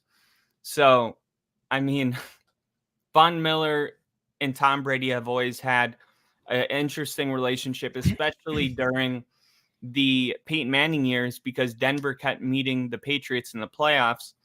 And the final time that they did, it was 2015. And Von Miller Peyton Manning wasn't playing great football that year, but Von Miller single-handedly won that game for us, won the Super Bowl for us. Like, he put the team on his back, and he is responsible for a Super Bowl ring. How many people can say that about one player? True. You know what I mean? True. He'll go down as the greatest defensive player in Denver Broncos history with Steve Atwater and Champ Bailey. But Von Miller kind of in a league of his own, and the way that he handled himself off the field, and he really embraced that leadership role. DeMarcus Ware played a huge role in kind of developing Von Miller and teaching him how, okay, I'm a vet on my way out, but let me tell you some things that can preserve you so you can play as long as I can. And Von Miller struggled with his health, but I really don't think that we've seen the last of Von Miller. And when it's all said and done, he's a first ballot Hall of Famer. He's a statue outside of the Broncos Stadium, and his name is going to be remembered for all of time. I love it. I love it. And Bill doesn't love it. Best pass rusher of all time? Are you serious? Even better than Lawrence Taylor. LaDainian Tomlinson literally broke Theismann's leg. I'm trolling Bill right now. He's like, LaDainian Tomlinson, are you fucking serious? They're totally Lawrence Taylor had like Von Miller's bend is unheard of. The bend that he can get, how low he could get, his elusiveness. Like, plus, I'm a Broncos fan. I'm allowed to be biased. That's true. That's true. Like I said, like I think Walter Payton is the greatest running back of all time. That's because I'm a Bears fan, and luckily, you know, for my argument, he still is one of them. He had the rushing record for years before Emmitt Smith's bitch ass came in and broke it. We won't go into that, but yeah, 100%. It was the offensive line anyway. The Cowboys had the best offensive line. Emmitt Smith was okay, but that offensive line was insane. Like, you probably could have got 1,000. Oh yeah, with that offensive line. So like, I could have got 1,000 with that fucking offensive line. I don't think that stat necessarily means Emmitt Smith's the better running back. Yeah, but you know, in a league where numbers are like, really in a world where numbers seem to be like the most important thing to look at, it's like, well, Emmitt Smith has the, you know what I mean? So it's always nice to just not only say and show people highlights of like how good Walter Payton was, but it would be so awesome if he still had that record, because it would be almost unbreakable, especially with today's NFL. So I thought it'd be cool, but yeah. We still haven't broken Peyton Manning's record, 55 touchdown passes in a single season. Yeah. Man, he was going off that year. I like this comment by Crafty. Anyone but Trent Richardson could have gotten over 1,000 with that offensive line. All right, so that was the end of our top 10 favorite picks for the Bears and Broncos, and we have a couple here. We've got Bills, Giants, and we've got Ginger's Colts. Okay. So let's do. Hold on here. Wait, Bill said, agree or disagree, friend. LaDainian Tomlinson changed the game. LaDainian Tomlinson did change the game. So did Von Miller. All right, let's do Bills first. Bill, I want to just be sure. So he's got a couple honorable mentions here. Jeremy Shockey, great tight end. Awesome tight end. He was, when you said the name Jeremy Shockey, like you knew exactly what to expect, because he was a pretty like grinded out type of tight end. Like he was one of those, like Mike Ditka gets the tough yards, is there to really like be your safety net tight end type of guy. So Jeremy Shockey was definitely there. Justin Pugh, honorable mention, because that is Bill's friend. And if Bill posted not a short, it was like a YouTube clip, right, Bill, that you posted on there, where he was actually saying something about Bill. He's like, I fucking love Bill. Bill's my boy, on another podcast when they were talking to Justin Pugh. I saw that. Was really cool. Yeah, it was really cool.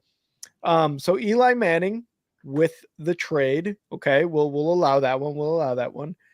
Lawrence Taylor. Yeah, not as good as Von Miller though.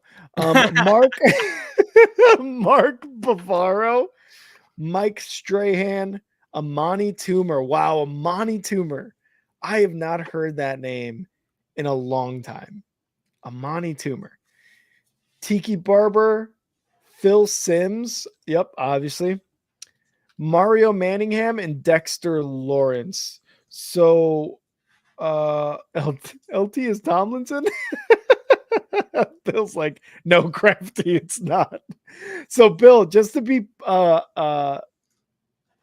straight here, is your number 10 starting with Eli Manning, or is Eli Manning your number 1 and your 10 is Dexter Lawrence? Ooh, good question. Yeah, because I think it does go honorable mention, and then Eli Manning number 1, Lawrence Taylor number 2. Yeah, I'm assuming it goes that way because there's no way Lawrence Taylor is number 8.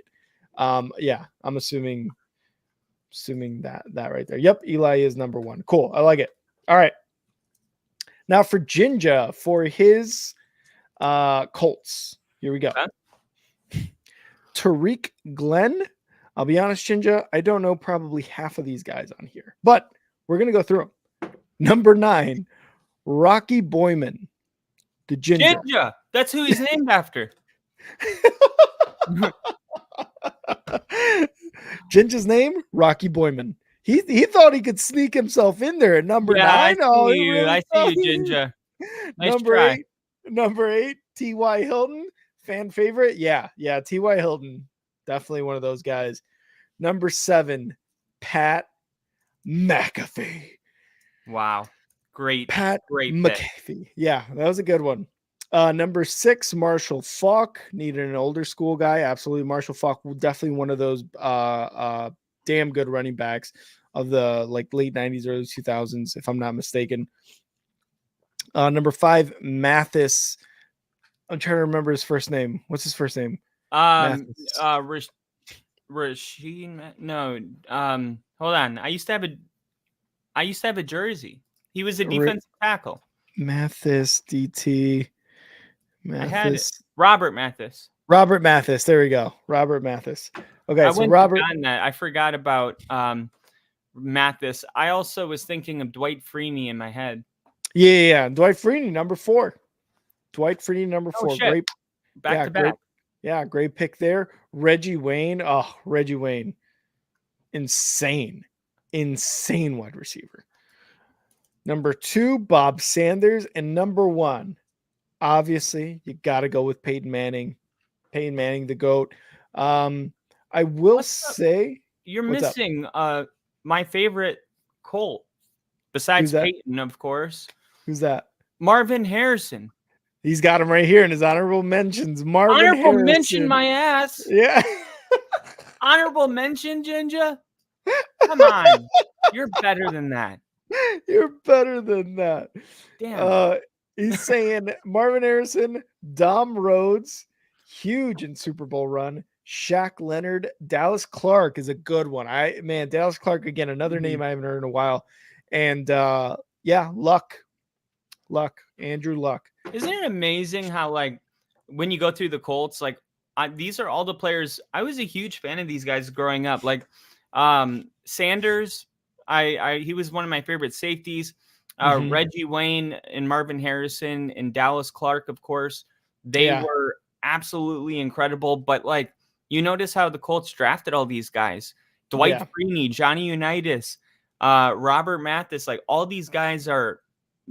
Colts, for what it's worth, did a pretty good job of drafting throughout the years. They did. And I'm trying to think. There was another player, Edgerrin James. Was he on the list? Was he drafted by the Colts? I think he was drafted by the Cardinals, actually. No, I think he was a Colt. Oh, no, Edgerrin James? Edgerrin James. Let me see. But I used to have a Dwight Freeney jersey and Edgerrin James jersey. Yeah, he was drafted by the Colts. Oh, God. Yeah. But it's just funny. I'm not even a Colts fan. I used to love that the Colts jersey, the white stripe on the shoulder that they have. If you felt it was like elastic almost. I used to love that about the jerseys. Yeah, just kind of stretching it or whatever. Yeah, it just felt nice. Yeah, it was different. Well, thank you guys so much for putting down your top 10 drafts from your favorite teams. Really, really like the contributions on your end. Appreciate it. But yeah, there we go. Those are our top 10. We're gonna make it into a little video. So if you guys missed it during the live stream, you guys can catch it afterwards. What were you gonna say, Kyle? One last thing about Bill. So I did find this article that it was funny because it's about how Von Miller changed the game, but I won't read the whole thing. But the beginning says it's crazy. I was supposed to find this. I'll tell you why. Yeah. So Von Miller, in NFL's quarterback's worst nightmare, delivers sacks with a smile. What in the name of Dick Butkus is going on here? Aren't we intimidating defenders supposed to eat glass and be prickly as rusty barbed wire? Dude, is this like everything we talked about today? Barbed wire, Dick Butkus. Miller is intense, but not so intense he's blind to the fact that football is a brotherhood and brothers take care of one another. As a player, you got to be able to flip it on and off during the game. When the ball snapped, I'm intense, but right after I can joke and dance. And also, Miller breaks the mold of a mean and nasty defensive star. He's on Dancing with the Stars. During his new Old Spice commercial, when his toughness is questioned, the Vonster replies, "Coach, I'm delicate." So I will say, like, when you got now pass rusher specialists, have you seen that? I haven't really seen that. I've just seen edge. It's like new coaches. It's like that's what they're called. Oh, okay. And now it's like more edge, but you see like this like new style of like elusively getting after the quarterback instead of being, Lawrence Taylor, Brian Urlacher, Dick Butkus. It's about being elusive and the spin move and the fact that you can't touch me and being quick and fast. Like I think when you look at the style of pass rusher Von Miller I think you can make a real argument that he did change the game and kind of molded that into that direction. Yeah, Bill. So it wasn't LaDainian Tomlinson. What are you even talking? LaDainian Tomlinson was a running back, Bill. What are you talking about? Lawrence Taylor, of course, is the reason that left tackles are the second highest paid position in the NFL after breaking Joe Theismann his leg after that moment. It's the beginning of The Blind Side. It's that whole scene. Kind of going back to that specific play with LT, when that happened and how LT kind of was just like hands on the head, jumping up, telling the medical staff. Yeah, my heart grew 10 sizes for him.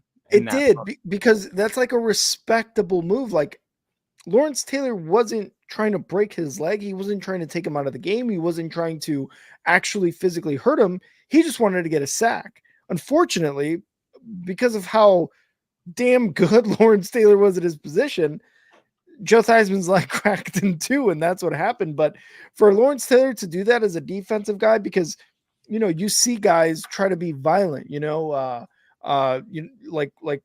I don't know, like any defensive tackle, any defensive end, any middle linebacker who murders people on their free time. Those guys definitely try to be as violent as possible during football games, but he was just generally trying to get a sack, and that's all he wanted to get. So he was just trying to win the game, but to see him do that was awesome.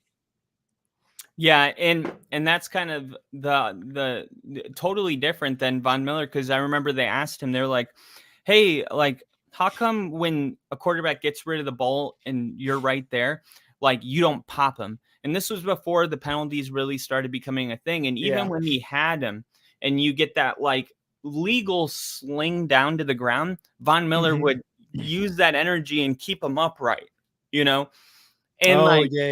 you would always see that. And I was like, man, that is so freaking cool. Like, what kind of player is out there? He just has a huge heart. You know what I mean? Yeah. And because at that time, like you said, before the penalties really happened, at that point, you're holding him up. The quarterback could still maybe make a play, a quick little lob, to the running back, say if he's there. And now that they're starting to call it like, okay, you hold him there and you're holding him and it's a sack. You don't have to tackle him. You don't have to bring him down to the ground. It is a sack where the ball stops. So the fact that Von Miller was doing that well before the penalties is good for him. And Bill's got this comment here. What's weird is it happened exactly 33 years later to the day to Alex Smith, when Alex Smith was playing on the Redskins. Or no, wasn't the Chiefs or? No, he was playing playing on the Redskins. Oh, he was. Okay. Yeah, that was weird. Same field, same everything. Yeah. And wasn't there like other players too that got injured on that same field? Like I think there's a list of like 3 others that in Washington. Yeah, so that happens all the fucking time apparently. So yeah. All right. Well, that was awesome. Thank you guys again for your contributions in the comments on who your favorite team, who your top 10 favorite drafts was for your favorite team.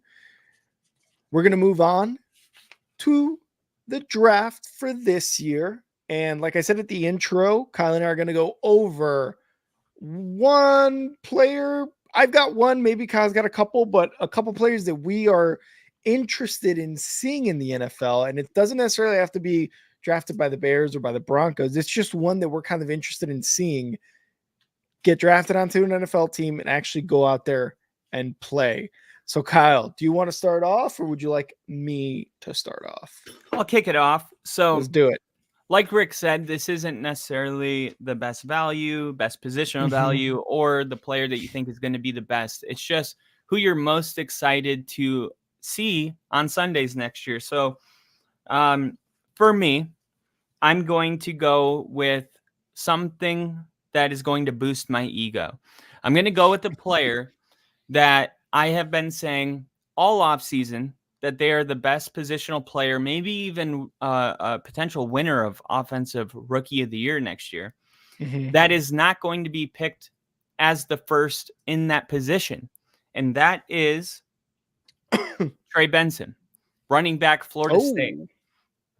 Dude ran a 4.27 or a 4.29, an amazing 40-yard dash. I got to go to the combine and see him up in personal. The way that he runs the football, the way he can explode through the gaps, he's going to come in and be an immediate 3-down back.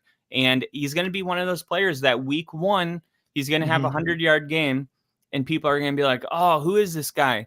And if you have a fantasy football draft, it would behoove you. It would behoove you. Go ahead and make that late round draft pick just in case what I'm saying is true. But ultimately, I do see it coming true, and that's why I say it's an ego pick, because at the end of the year, I can be like, remember when I said Trey Benson? Now, if he doesn't turn out, I'm also putting myself on blast, So there is the potential for this to end very badly for me. I'm willing to take that risk. Trey Benson, number 1.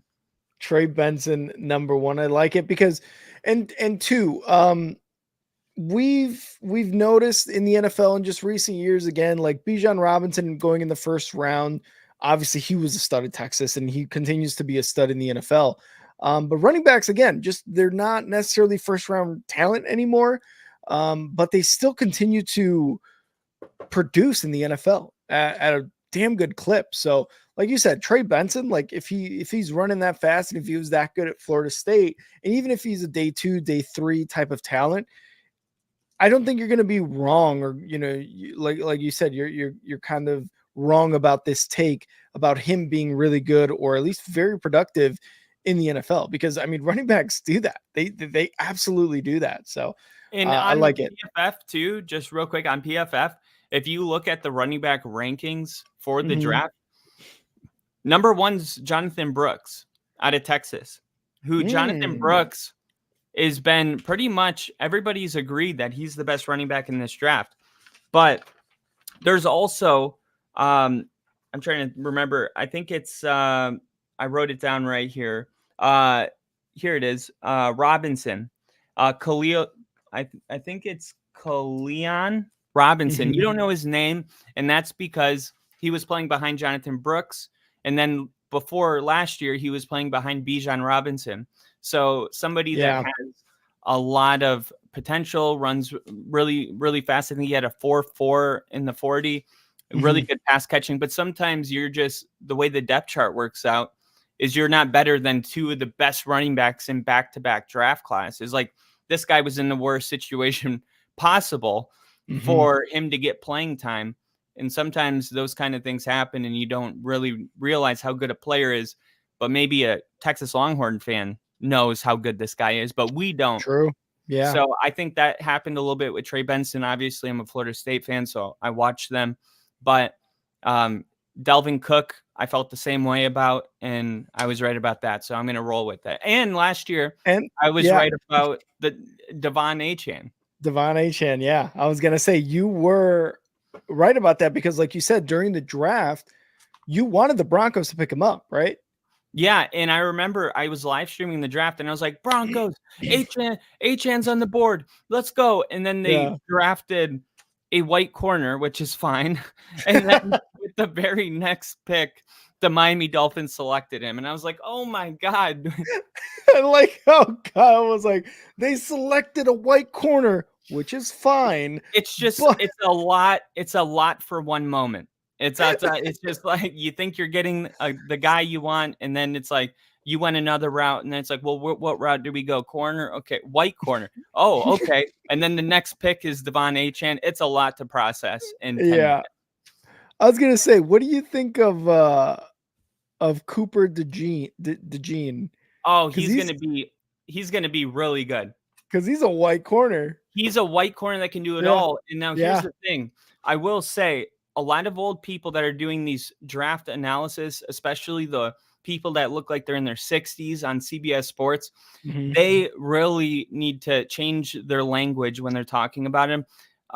They're saying, oh, this guy's really good and he'll transition well to safety. Why does he have to transition to safety? He runs Yes. a 4-4. He does, like, you wouldn't say Terrion Arnold, he's really great. He'll transition nice to safety. The only reason they're saying that's because he's white, which fair. Normally white corners aren't fast enough to keep up Fair. with Justin Jefferson. Yeah. But if you take a little bit of a deeper look and see that he runs a 4-4, it's like, now why are you saying this? It doesn't even make sense. Like, the guy's Mhm. got the speed, the talent. Most have him projected as the number one corner in this draft. You wouldn't say Surtain, he could transition to safety. Sauce Gardner transition to safety. But Yeah. this year they're doing that, and they won't say why, but we all know why they're saying that. Yeah, exactly. And it's just, and especially when just this past off or during the season, we had that white versus black team that what running back was saying that? What was his name? What was his name? That was wasn't it Mel an old Steeler running back? Rashard Mendenhall. Yes, it was Rashard Yeah. Mendenhall. And that's kind of, look, it was before Rashard Mendenhall said that, it was more of like it's true, but we're not going to say it. And then he said, and then everybody was like, I mean, it's out there now, so fuck it, right? But Right. no, you're right. You're 100% correct. Like, this guy, if he's good at cornerback, why not? And this is what pisses me off about, and maybe it is a little bit different, maybe, but I think it just pisses me off because I read something earlier about the Bears taking on offensive linemen or whatever, and it's like, oh, this guy can do really well at right tackle, which is what we already have a right tackle, and Darnell Wright, for example, or a guard, whatever he is, we move if he could move and transition to left guard, and I'm like, why are we talking about transitioning guys to left side instead of, he was doing extremely well on the right side. Why not, instead of getting like this lineman to where you have to put him here or transition him to the left side from the draft when he's naturally a right guard or whatever? Why don't you just get a guy that's the best fucking left guard or best left tackle in the draft? Why do you have to get this guy and then be like, and then throughout the offseason, we're going to make sure that he does really well on the opposite side that he's been playing his entire career? It's like, that doesn't make any sense. It just doesn't make any sense to me. Well, exactly. What's the logic?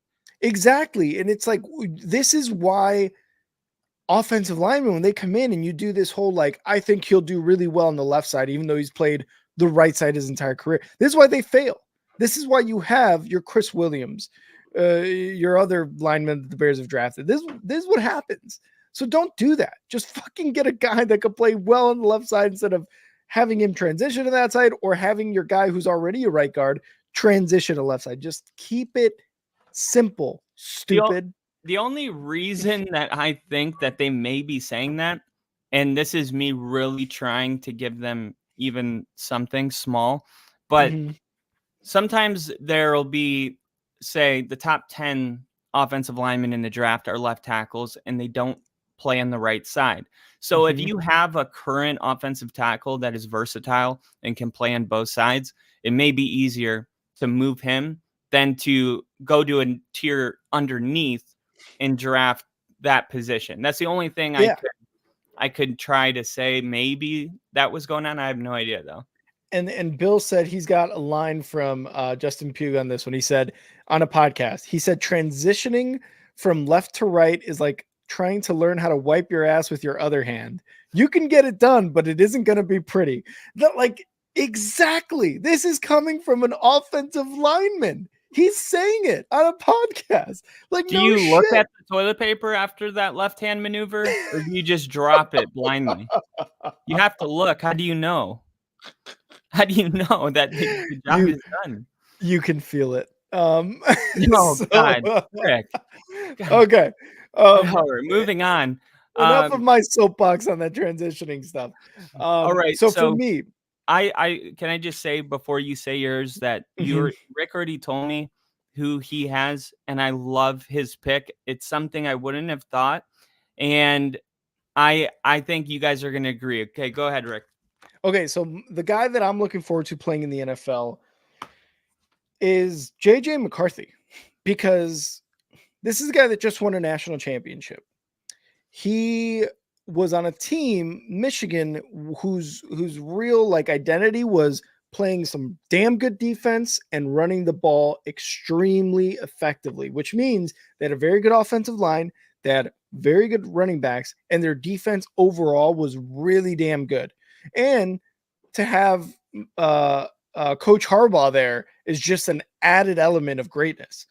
So JJ McCarthy was someone who throughout his college career didn't really have to do much in Michigan. At least he wasn't really told to throw the ball a lot, because again, the identity for Michigan was run the ball and play great defense, shut down defense. Really, what I will say and what I've seen as of recently is, like, when they did have to ask JJ McCarthy to pass the ball on, I think they threw out this like random stat, and it's like one of those ESPN stats. On Saturday at 2 p.m., LeBron James is the scores the most, some shit like that, right? It's like from 3rd and 6 and beyond, JJ McCarthy would have the most yards per pass or something like that, which means that he's moving the ball to a first down, getting his team in position and doing it efficiently and better than any other quarterback in college during his time there. While that all is good and true, right? Again, he didn't have to do much in college. Now we transition from the national championship into mock drafts. And a lot of the experts in terms of the NFL draft were not even looking at JJ McCarthy as a day one pick. A lot of these guys had him day 2, and really even behind Penix and Bo Nix, or if not behind, right in that mix there with those two guys. Really, when you thought of quarterbacks in the first round, you're looking at Caleb Williams, Drake May, and you're looking at Jaden Daniels. Those were the guys. Similar to Daniels also climbed that ladder. And Jaden Daniels also climbed that ladder. You are 100% correct, because not only, and he's a little bit on the older side too, older. I say that in early 20s is older in college. But he won the Heisman this past season, right? So again, that adds another thing to this guy's going to be a top 5 pick and is one of the top 3 quarterbacks. So Jaden Daniels definitely did his work to get to where he's at right now as far as projections for the NFL draft. JJ McCarthy did it a little bit sneakier, a little bit quieter. And then when you got to the pro days or to the combine, that's when he kind of really exploded, right? And not only that, but when you have Coach Harbaugh talking you up, saying he's a winner, he is a great quarterback, he's a good kid, that just elevates your draft status. And it's similar to what we saw with thinking Jets quarterback. Why can't I think of his name? Aaron Rodgers? No, Jets quarterback. Or before him. Zach Wilson? Zach Wilson. Zach Wilson had that amazing throw in the combine, and everybody was like, this guy is going to be one of the best quarterbacks in the league. Like, obviously he's no Trevor Lawrence, but he's going to be one of the best quarterbacks in the league. that's what JJ McCarthy's kind of been doing, as well as Richardson too on the Colts. Richardson, though, has shown that he could actually play ball in the very limited amount of games that he's played for the Colts last season before the injury. But JJ McCarthy is going to be one of those guys that's going to be very, very interesting to see in the NFL, because is he going to be like a Zach Wilson or a Mac Jones, where depending on the coach and the system and his work ethic and really the weapons around him, the offense in general, if that's going to affect him as much, or can he be one of those, like, yeah, he wasn't projected to be a top quarterback, but because of everything that happened prior to the draft, and he does get picked in the first round, he is going to blossom into one of those guys, where you pick him earlier than expected, at least initially, and he takes that and he runs with it. He builds that confidence and he becomes this like superstar quarterback, if not at least a productive quarterback. So for me, JJ McCarthy is going to be one of those guys that I look at throughout, his career and be like, at the end of like 5 years from now, when he's up for his next contract, it's either going to be one of those like, oh yeah, he did turn out like a Zach Wilson, Mac Jones, or he's going to be one of those franchise guys, right? Like for whatever team selected him. So for me, it's going to be interesting to see JJ McCarthy, and not someone I expected to pick either, but it's an interesting choice, I think. Yeah, because you look at, okay, well, if somebody is willing to move up, let's say the Broncos wanted to move up to number 4, you're talking about giving the 12th overall pick, Patrick Surtain, and another first. And the reports are coming out of Denver that Sean Payton and George Payton are willing to give up a king's ransom. Yeah. I know these reports seem to come out all the time, and yet the sources aren't ever named. So I don't know how much Trust of me, it bro. is legit or not, but I watched today Sean Payton met with the media and talked about the draft, and they said absolutely nothing for 30 minutes. So if that's the way it's going to be, where you move up and that's what you give up to 4, like you can't give that much away for a guy that might work out. Okay. Exactly. If you're moving up that high, it would have to be Caleb Williams or Jaden Daniels or Drake May. But once you get into that tier of players that we're excited to watch because there's a little bit of a mystery aspect to them, you don't want to give 3 first-round picks away for someone that maybe will work out. So I don't know. Like I agree with you where I'm excited to see what he becomes, but I also think that's really possible that we're looking at Drew Lock, we're looking at Zach Wilson, we're looking at people that just kind of shoot their stock up late and then get drafted off hype, not off production. So exactly. And look, it's not to say that if you don't accomplish, right, in quotes, anything in college, that you're not gonna succeed in the NFL, right? Because we look at guys across the league who didn't really accomplish anything in college and are winning Super Bowls, right? Like Patrick Mahomes. You got Brock Purdy going to the Super Bowl. You got Josh Allen, one of the top quarterbacks. You've got Justin Herbert, a top quarterback. So you see these guys that don't necessarily have a ton of success in college, but the transition into the NFL is just amazing. Yeah, and I did this on my YouTube channel, but I went through. No, I did that on this channel, and I went through, and you didn't like the title of that one. To Caleb Williams is a bust. And I was like, you know what's going on with you right now? I figured it out. You are okay. Have you seen Guess Who? I use a lot of references from this movie. It's like Ashton Bernie Kutcher. Mac and Ashton Kutcher. Yeah. Okay, so he brings home his daughter, and at first he thinks the taxi cab driver is his daughter's boyfriend. He's like shaking his hand. He's like, "Ooh, I like that. That's a strong grip right there." Yeah. And then Ashton Kutcher's got the bags, and he's like, Mike Epps, yeah. Hey, you could just bring the bags. What, you need $10? Buy yourself a Snickers. And she's like, no, that's Simon. Yeah. And he's like, Simon's your boyfriend's name. And it's like this awkward moment. You are Bernie Mac, or I'm Bernie Mac, and you're the wife, in the way where you are trying, that Caleb Williams is your quarterback. You know that, right? Mhm. So, of course, any flaws that come out about Caleb Williams, you're going to ignore because it would be weird to start hating on someone that's eventually going to be your quarterback. But Mhm. just moments ago, he posts on his X or Twitter that his wait till you see, here it is. Wait till y'all see my draft day suit and my lady's dress, one of one. And I'm Yeah. thinking to myself, I'm like, you know what Tom Brady and Peyton Manning never did? Talk about their outfit on draft. Now, look, it's not just this one thing, but it's like this collective, like I me. I Look hate at you. it's like is that getting to you at all? Or are you just like No, because because you he's your know quarterback? you know why I don't you know why this whole thing doesn't really bother me, right? Is because he's taking this and pissing people off with it, right? I don't think he's pissing people off. Maybe his teammates in Chicago. I don't think anybody's pissed off. Look, uh when he wore his when everybody was like he's wearing lipstick, he's got the pink phone case, he's got this, he's wearing a dress on magazine. That's who the dude is. Now, look, I'm not going to ignore any flaws because one of his draft day comps is Russell Wilson. And Russell Wilson, for the most part, in Seattle was a fucking stud.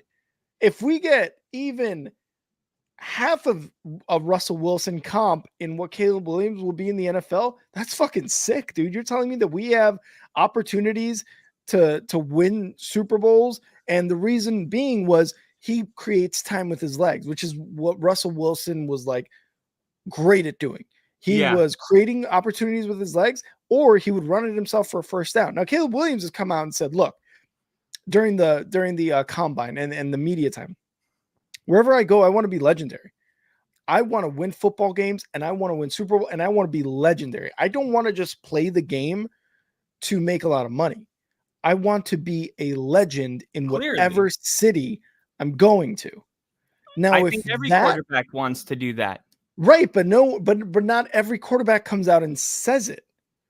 What I'm saying is, why wouldn't you want your quarterback who is about to be drafted? Why wouldn't you want him saying that? Because No, you don't you do like want him the saying that.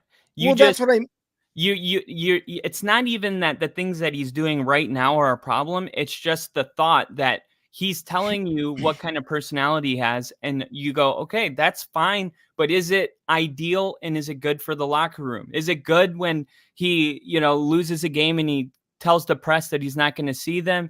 Like, is it good when he like the crying on his mom? Like, I don't care that he's crying or that he's on his mom. I do care that he's not the guy that's picking up his teammates. Like the NFL level, they're going to expect him to carry himself a little bit different. And I'm just wondering if this is going to be an interesting transition for the Bears locker room specifically in Caleb Williams' personality, because he seems to like you don't wear. Like I said, it's not about the pink or the nails. It's about the desire for the attention, because you don't do something like that if you don't want the attention. So he does want the attention, but is that a good trait in a quarterback? It's like the coach last night for the Heat, or the other coach that the Heat were playing. He had a gold watch on that was all diamonds. And once they were down 10, he put his sleeves over the watch because it's Mhm. weird to have the bling on when your team's losing a game. So I'm just wondering, as soon as he throws a couple picks or maybe doesn't have a good game, is this stuff going to backfire and be like, dude, just fucking focus on football?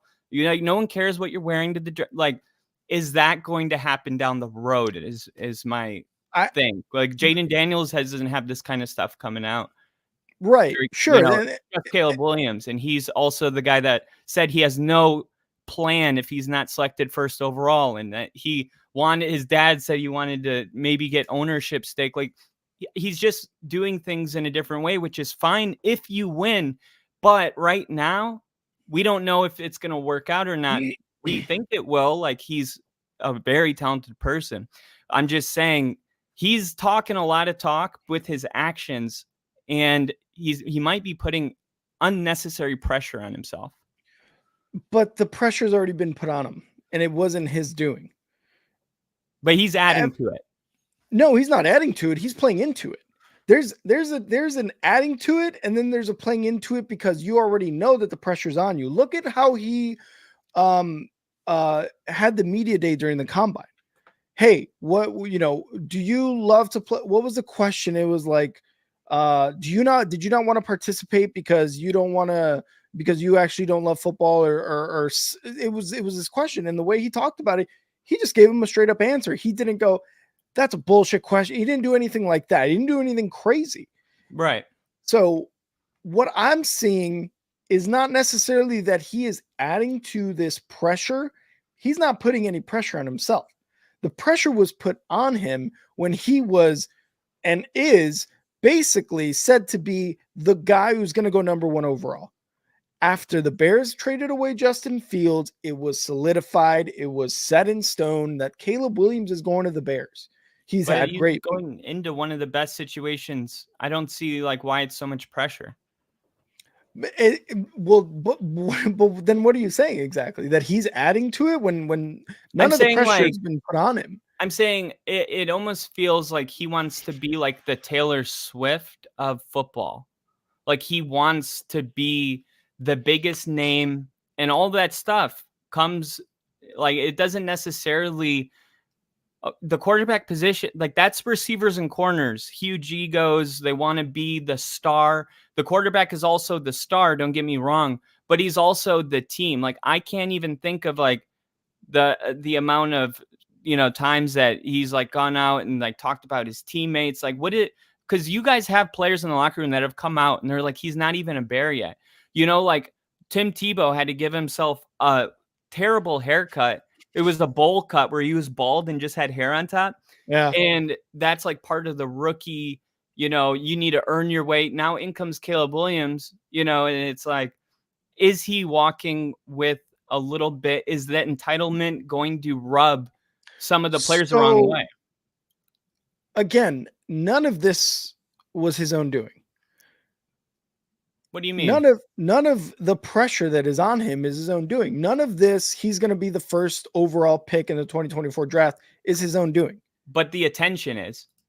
The attention still is not. The attention is still not. When Trevor Lawrence and when Andrew Luck were said to be the can't miss prospects, were they doing any of this? They were talking about, I don't know what they were talking about. Maybe like Andrew Luck was Trevor Lawrence. They said because Trevor Lawrence said he could be happy not playing football, and they're like questioning whether he loved the game or not. But as the public, did Trevor Lawrence do that to himself? No, the media does that. Right, exactly. We knew that, but now with Caleb Williams and the pink nails and wait till you see like whatever he's gonna wear is probably gonna be something crazy. It's like, this is a different style of quarterback that we've seen. And that, I think, is the bare minimum that we could agree on, that Caleb Williams is an unorthodox number 1 overall pick, which is fine. But I'm just questioning how it's going to, like, there's no problem right now. It's just that I see the potential for a future problem within the locker room. And that's kind of what, like, I'm kind of confused about is like, okay, we're seeing potential for problems, red but flags. We just talked about I believe it was last week, or I can't remember, Laramie Tunsil smoking weed with a gas mask on, and he fell in the draft to the Dolphins or whatever it was. People saw potential. Yeah, people saw that as a red flag and as a potential risk, and he's turned out to be one of the best left tackles in his career in the NFL and his time in the NFL. Right? So all these types of players, right, that have come into the draft and like, oh man, what about the potential for this or he did? Dude, it's just you're supposed to do that. You're drafting a player with the most valuable pick. We're supposed to, like, that is the most valuable draft pick. So that is the one that's going to be nitpicked at the highest level because that's the one that you can't get wrong. This isn't going to happen in the 6th round. But again, he hasn't done anything to pose problems, and in terms of, is the locker room going to like him? The only thing that the Bears have said is that Hollywood stuff, like you're rookie, it's that Hollywood stuff, you can't bring that, or that LA stuff. That's Hollywood, all I'm whatever. talking about. Exactly. And that's fine. But the thing is, if you're already judging a player before he's been in the locker room, you're already making it a bad place to be. Jalen Johnson, for what he's done in his career, yeah, absolutely. Like you said, this Caleb Williams and all these guys are going to come in and they're going to be rookies. And they're going to have to go through their rookie growing pains and stuff because Jalen Johnson is an established veteran, just got a extension for being one of the best corners in the league, and he gets to say things like that, right? And that's fair. That's fair for the player side. Like, and hey, imagine man, the players that can't speak, that are thinking it. right? Okay, and that's fine. They have the right to do that because they are in the league. What I'm saying is, when we're talking about potential problems, I don't know if it's if it's an actual potential problem or if it's just we're saying this because we need something to say about this guy. It doesn't matter whether he's the number one overall pick I don't or work the for number. any media company that You work has for to the Only make. Football Podcast media company. I don't have to make up anything. These are Right, really but my still, thoughts. They're like, authentic, and I'm sure if I'm feeling them, that I'm not the only person that's thinking it. but why is it fair to say that? Like, why is it fair to say that when Trevor Lawrence said I could be happy not playing football? The media is like, oh shit, he doesn't love football. He's Because not going to be a good quarterback. That I'll is what I'm answer it, saying. because Trevor Lawrence didn't make those comments to have attention brought to him. If I go outside and I'm wearing something crazy, if I wear booty shorts and no shirt on and I go to the store and people are looking at me, I can't be like, what the fuck are you staring at? I put myself in that position. I And went out of my yet, own way and did it. And this is what I'm saying about Caleb Williams. He is enjoying this and he's going out of his way. And I'm not even saying this has anything to do with how I feel about Caleb Williams. I'm just saying that the locker room, how are they going to feel about Caleb Williams? So it's not me that you're mad at. It's the potential. I don't even know what you would be upset with. The fact that the players in the locker room might feel a certain way. It's the way it is. No. What gets me is that, like, it's just, this happens like almost every draft, right? There's a player that gets a lot of shit that's supposed to go in the first round, a top pick, whatever it may be, right? Because there was issues that the media just creates, that people create. So, like you said, Trevor Lawrence didn't say those things to get attention on himself. The media created that attention. He doesn't love football. He doesn't want to be a quarterback. He doesn't want to do this. Again, just because a person, a player says a comment doesn't necessarily mean that they're putting attention on themselves. You can say off the cuff shit. Again, the nails, the pink, the whatever. Did he do that just to stand out and just to be like, this is going to be crazy? Definitely. People are going to say so much shit. Yeah. What if he just did that on his own? What if he's crying? Again, these are things that were said. Him crying after a loss to his mom was blown the fuck up. Okay? Blown the fuck up. When he says things like, when he tweets out, oh, watch out for my fit, right? And my lady's dress is going to be one of one.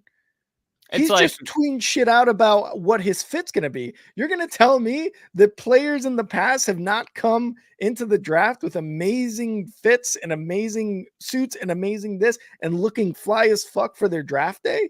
Caleb Williams isn't the first one to do this. No, not at all. Which is, again, a manufactured storyline because he tweeted it out.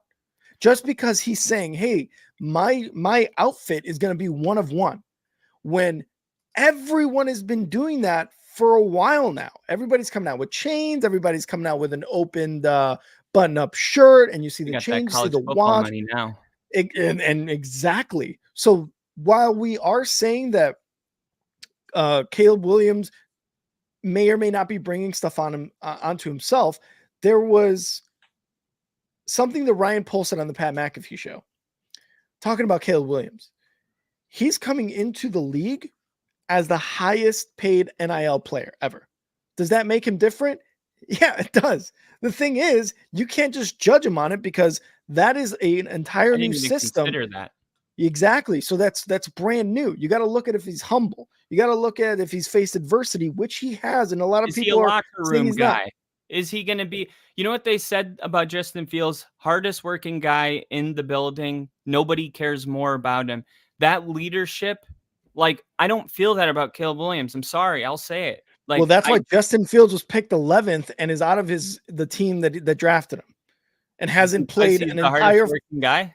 and hasn't played an entire full season since he's been in the league, and cannot consistently stay in the pocket, because Matt and cannot Eberflus consistently is play a terrible quarterback. coach. Sorry, but like, just because a coach says he's the hardest work does not mean shit. Caleb Williams saying I want to be legendary does not mean shit, because guess what? Patrick Mahomes didn't say that, and he is legendary. That's what I mean. Patrick Mahomes didn't say what? A great throw in the combine by Zach Wilson. Guess what? That didn't make him a good quarterback. This shit happens all the time. What I'm upset about, but Justin Fields is a good quarterback. I guess compared to Jarrett how Stidham. much you like Caleb Williams right now just shows, look, how quick you've shifted off of Justin Fields. You won't even say he's a good quarterback. It's like, I think he's an NFL caliber quarterback, sure, but that doesn't mean that we're going to win a Super Bowl with him, which is the ultimate goal by any NFL team. Hasn't stayed healthy for 3 years, 3 seasons in the NFL. 55 sacks in a season. It's hard to make a play when you have the worst O-line in the league. And then last year, they finally got their shit together towards the end of the season, and they want to get rid of him. So I just think sometimes it's like you get rid of the girl that was loyal and perfect for you for chasing some shot. It's like that meme with the guy walking with his wife, and he's looking back at the chick, and she's looking at him. That's Justin Fields and Caleb Williams. I'm going to turn that into a meme after this. I think that's a perfect meme for this situation. Okay, so then the let's talk about I guess let's say the Jaguars, right? The Jaguars with Blake Bortles went to the AFC Championship game, right? Why didn't they resign him? The defense, Saxonville. Everybody knew that was the defense, just like when the Bears went to the Super Bowl. But even then, still, like, why not continue to go with Bortles? He passed for over 4,000 yards one season, over 4,400 yards. Right. Like what happened the next year? A GM, as a GM, hey, we've got something here, and if we got him on a rookie contract, sick. But what happened the next year? Well, that's what I'm saying. If it progressively gets worse, or if it progressively proves to you as a GM that this guy isn't worth it, actually, you're going to go and draft the can't miss prospect in Trevor Lawrence. And that's exactly what they did. That it didn't work out. You're not allowed to create an atmosphere for a quarterback to not pan out and then throw him out of town once it does. It's like, of course it didn't work out. You guys you guys didn't help him. Well, I mean, we got DJ Moore. He had an amazing season with Justin Fields. And guess what? Justin Fields got hurt again and showed that he cannot consistently complete passes in the NFL. It's not necessarily what the Bears didn't do, because they kind of did fail Justin in terms of, hey, you're going to get drafted into a team whose GM and head coach have your rookie year left to prove anything. And then guess what? We're going to hire another coach who brings in another offensive coordinator and another GM into your second year. And guess what we're going to do your third year? We're going to say this is your prove it year by upgrading your offensive line through the draft, by upgrading some offensive weapons. And guess what? All that and be like, this is your prove it year. It's like, no, you restart I don't agree with that at all. Like, you can't, but you can't have that much with getting a can't miss the organization and then just be like, on paper, you're going to go out there and crush it now. This is your prove it year. That'd be like Caleb Williams, his prove it year is this year, because now the Bears got it all together, right? Is this his prove it year? So it's the best situation that a quarterback can ever go into. And here's the thing, right? If you're going to tell me 2 years ago or fucking 10 years ago, whatever it was, when Andrew Luck and with Trevor Lawrence were coming into the league, can't miss prospects, and you had the same situation arise, you're going to be like, you know what? I'm going to go with Justin Fields instead of this can't miss prospect that everybody's talking about.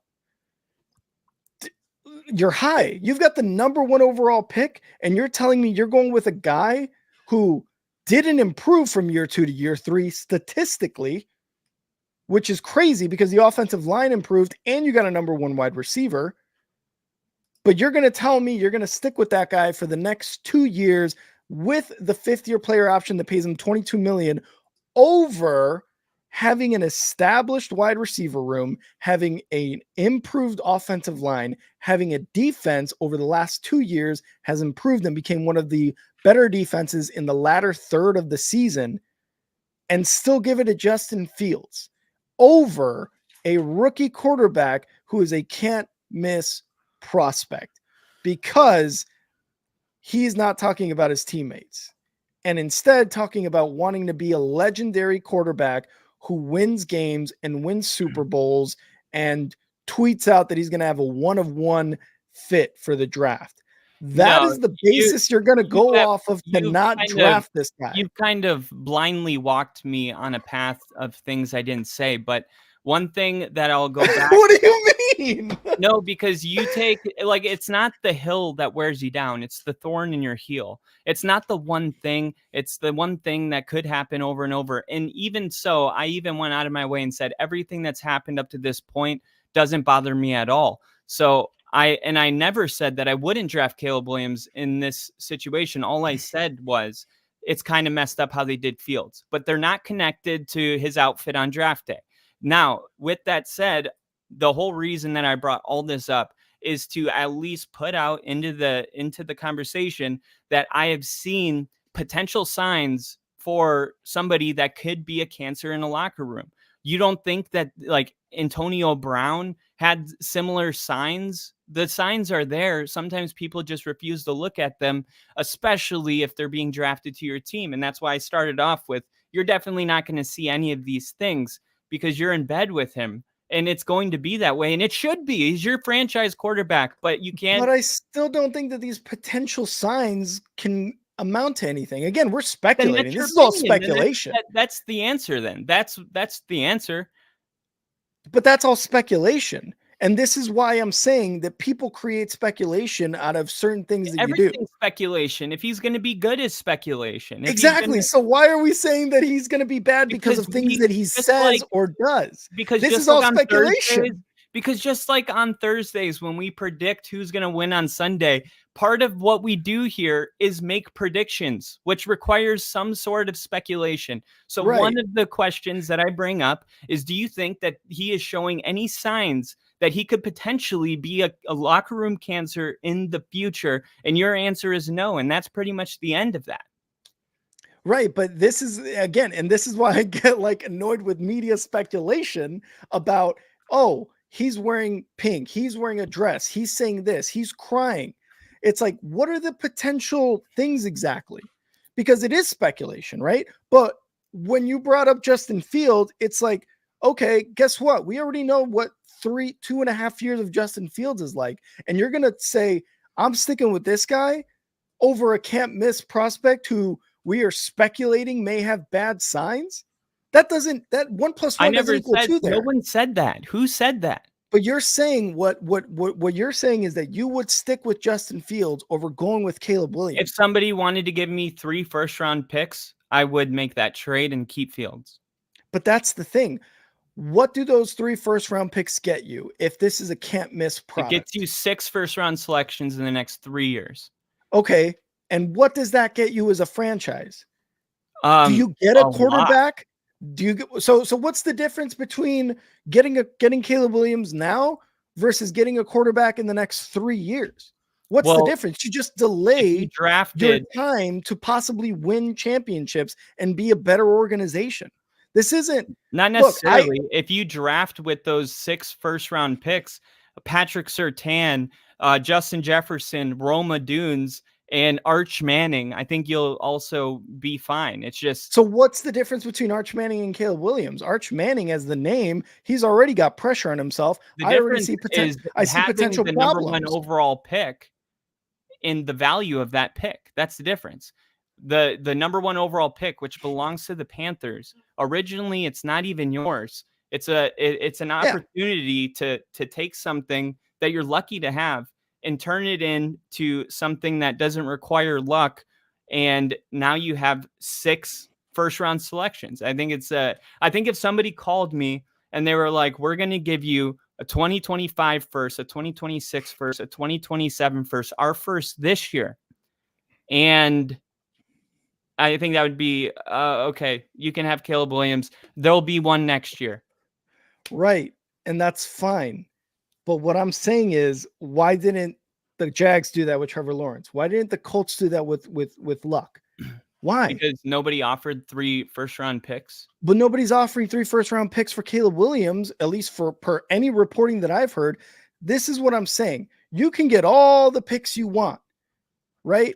And that's fine. If they want to go that route, again, I've said it before and I will say it again. I trust Ryan Poles with whatever his decision is. Right now, all signs point to Caleb Williams getting him number 1 overall. If they took those first round picks and decided to pick up Rome Odunze this draft, whatever pick that whoever gives it to them is slated for this draft, okay. We don't have a fucking quarterback for this team that's already established. We don't have a fucking quarterback. So you're going to say, let's take 3 first round picks for the next 4 years or three years, whatever it is that you said, because there's going to be another quarterback. Okay, cool. Well, it's not there's a quarterback right now, and we are in very great position to not only pick him, but have another top 10 pick. You can't say he's not like Trevor Lawrence. He hasn't played in the NFL. He's the top-rated prospect since Trevor Lawrence and Andrew Luck. No, he's not. I'm looking at Mel Kiper's list right now. Mel Kiper hasn't been able to predict anything for years. Then why is his list reading John Elway, Andrew Luck, Peyton Manning, Trevor Lawrence, Drew Bledsoe, Troy Aikman, and Josh Allen? All established quarterbacks already. All established quarterbacks. Yeah, but this is the pre-draft grades that he did. His highest grades in order. Andrew Luck was number 2. Higher than Peyton Manning. Trevor Lawrence was 1 underneath Peyton Manning, and he didn't lose a single game in his career. So he had 6, and really Bledsoe is probably like you can argue for him, but he had maybe 6 correct picks. That's really good. In 40 years, 6 picks is good. No, these are not. He's been predicting this shit. Are you fucking with me, or do you really not? If you go into the history of Mel. If you go into the history of Mel Kiper and his drafts, these are his top 10 graded of all time. This is not his shit. Peyton Manning and John Elway are going to be in the top 10, dude. But let's not act like Caleb Williams is on this list. He's not. Who else had great grades on all of those guys? Andrew Luck, can't miss prospect. Trevor Lawrence, can't miss prospect. Caleb Williams can't miss prospect. He's not one of the highest graded quarterbacks. Because he hasn't. So that's why I would say that it's up for sale. Trevor Lawrence was literally between John Elway and Peyton Manning a grand slam. Caleb Williams has been, since they've been saying he's like Mahomes. Mahomes doesn't even say he's like Mahomes. He said yesterday that he's not even in the GOAT conversation yet because it requires longevity. The fact that the people have put Caleb Williams up here with these players like Trevor Lawrence and Peyton Manning is the reason that I bring up the pressure and why I say that for 3 or 4 first-round picks, I would say it is for sale because Andrew Luck was 2012. Manning was 1998. Trevor Lawrence was 2001. There's about a decade between these players, but we get so easily entertained with a quarterback that we act like they're these once in a generation type players and they only come in once every decade. Here's the thing though. When you talk about these quarterbacks, right? The Jags picked Trevor Lawrence and the Colts picked Andrew Luck. How long between Andrew Luck and Richardson did the Colts go without a number 1 overall pick or the opportunity to get a quarterback? That's what, like 10 years or so already? Manning got his neck injury, and then they won only 1 game the year without him, and that's why they had the first overall pick. Exactly. And then all the time between then, 2012, and 2023, before they picked up Richardson, that's 10, 11 years or so. Like, When we talk about generational quarterbacks, we're talking about these guys for the next 10 to 15 years, maybe even further, will not have you in the number one overall pick because you're probably successful with these guys. Again, draft day grades are fucking awesome. And if you go to Mel Kiper's entire history of draft day grades, kind of shit percentage wise. And there's like people talking about this. How does Mel Kiper have a job in terms of draft day? Like, how is he able to have this job? Right. What I'm saying is when you consider his top 10.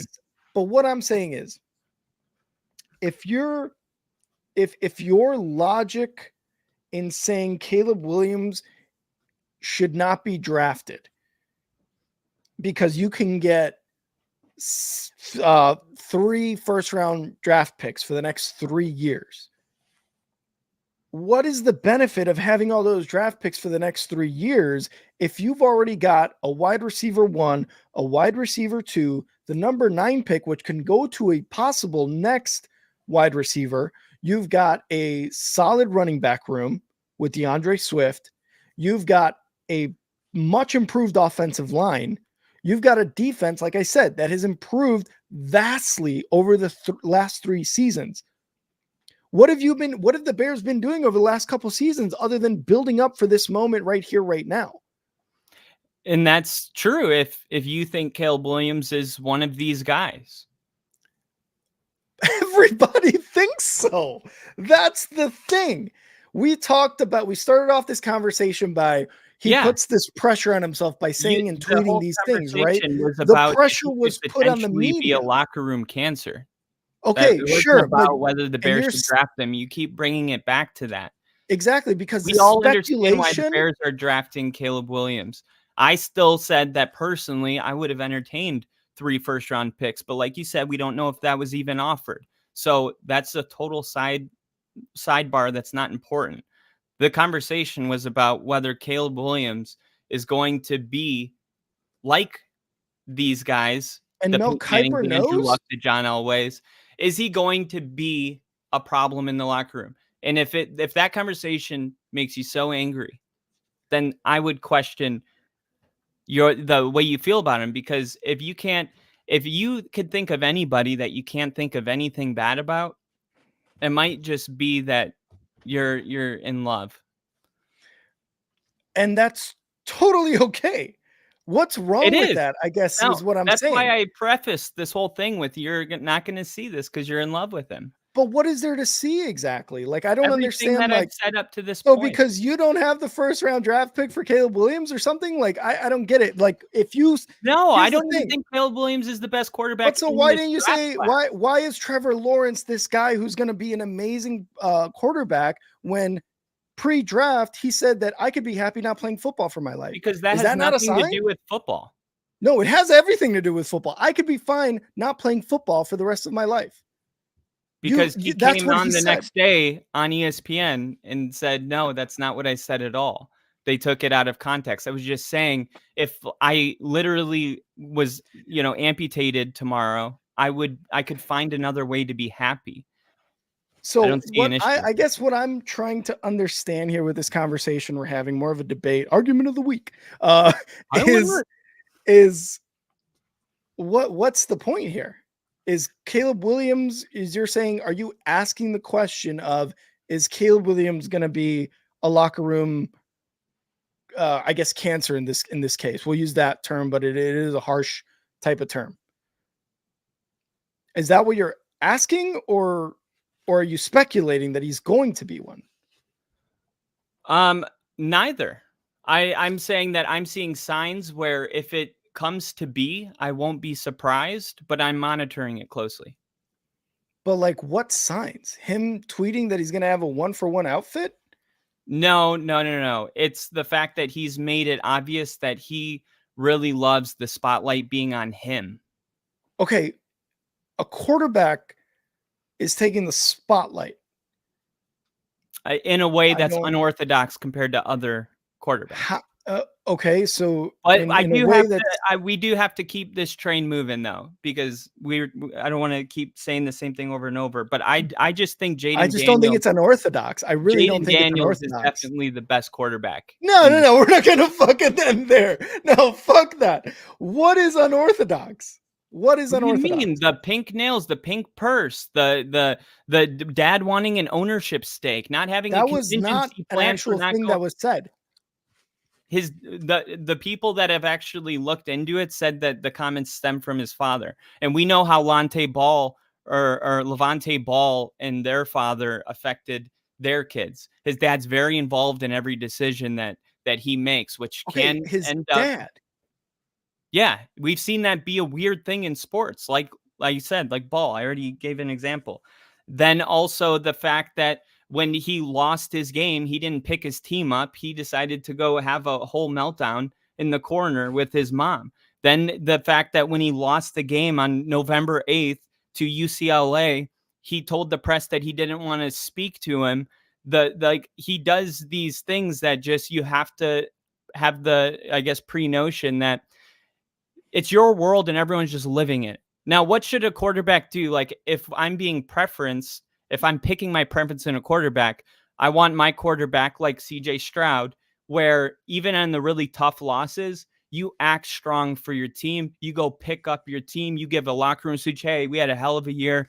I know we didn't get our overall mission done. Not sobbing and being like, I need to go home and watch Netflix with my dog. I'm just saying, like, you're asking my preferences for a quarterback and it's not Caleb Williams' personality, that's okay. I'm allowed to have that.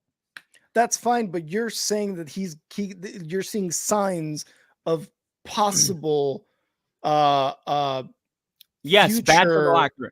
bad for the locker room. And I just, again, I the unorthodox part, like Eli Manning said he wasn't going to play for the Chargers.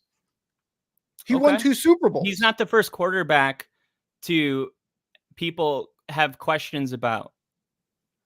You could make a list of other quarterbacks that worked out, but that doesn't mean that there weren't early signs there. But Like Caleb somebody that got a DWI in Texas, the defensive tackle out of Texas. You're telling me that weeks before the NFL draft, when your agent literally told you whatever you do, just don't fuck up. When somebody fucks up, you have to ask them, is a DWI the worst thing in the world? No. But there's a deeper question there where, okay, it's just like in any career, when you make a mistake, you get a demerit or a write-up. And the reason is so that you can go back through and say, okay, there's a trend of this behavior. So no, one DWI itself doesn't mean that I'm saying that he isn't worth being drafted. I am saying that I'm keeping my own list of write-ups, and I'm wondering if they're going to continue to become things that aren't about a pink purse or pink nails, or if it's not about crying on his mom, but if they become something a little more worthy of a conversation. That's kind of what this whole thing is about. But Jalen Carter had that issue happening before the draft, right? How many issues came up during the season when he was on the Eagles? Who? None. Jalen Carter had like a crash that he fled from. Oh, he went to the police, I know. had a mugshot. That's what I So, said. But we had again, the conversation and nobody had to feel bad about having it. It was worth having. No, what I'm saying is these unorthodox things that you're saying are unorthodox for Caleb Williams to do. It's like Eli Manning said he wasn't going to play. Jalen Carter fled from a car crash.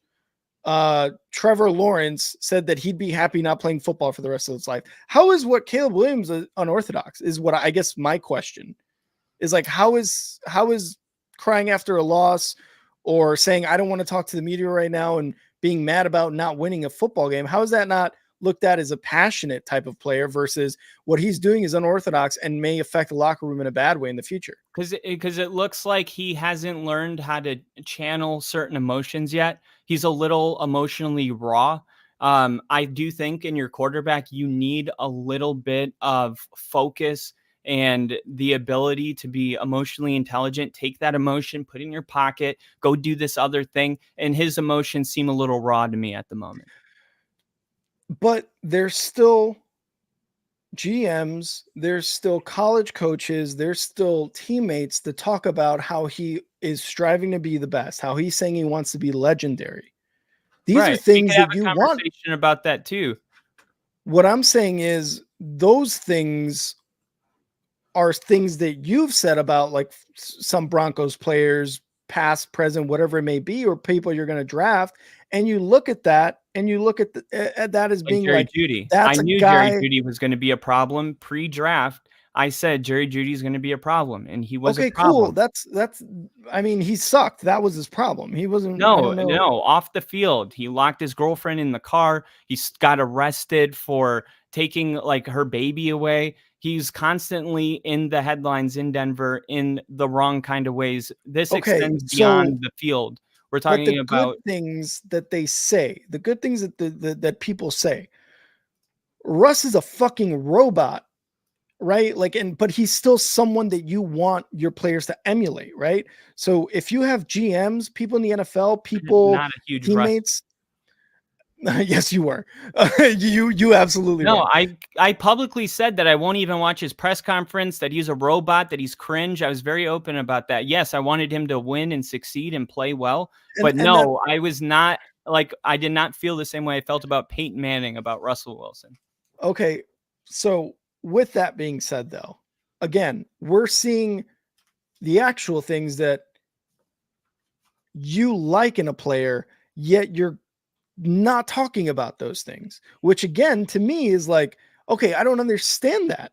If you want a player to come out and say, I want to be legendary, I want to win games, I want to be a good teammate, blah, blah, blah, blah, blah. He's saying all those things. And yet you are saying there are potential problems because of this, this, and this, which again, you're calling unorthodox and yet isn't unorthodox in any way, shape, or form. He's a competitor.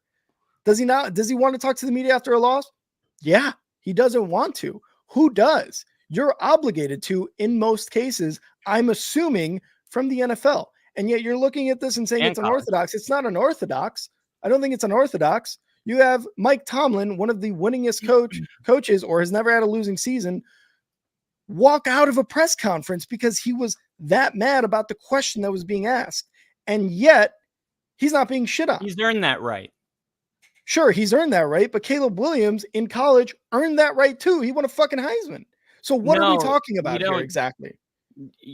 Mike, you can't just casually group Mike Tomlin and Caleb Williams. No, I'm talking about emotion that you're talking about as well. And guess what? Mike Tomlin still went into that press conference, something Caleb Williams didn't do. One press conference. Wow. You're the one bringing it up. And that's fine because you brought it up too. You brought up the situation. You group them together, and then I tell you the difference, and then you're like, "Oh, so what?" And it's like, I don't know. What I'm saying is, you're talking about raw emotion. You're talking about raw emotion, and guess what? Everyone has raw emotion. Whether or not in certain situations what you do with it makes you look bad, okay, it makes you look bad. But you're talking about one certain situation in which he didn't want to talk to the media. And you're saying that's a potential problem right there. This dude won the Heisman and plays well with his teammates and wants to be legendary and is talked and revered by his coaches. Heisman Trophy winner to decline speaking to the media after a loss. Probably every single one. Okay. Probably. Well, I mean, unless you want to go and dig through articles the last 40 years, you know what I mean? Like, just because this is happening recently doesn't mean it's happened before. Daniels. Did Jaden Daniels ever do that? Probably.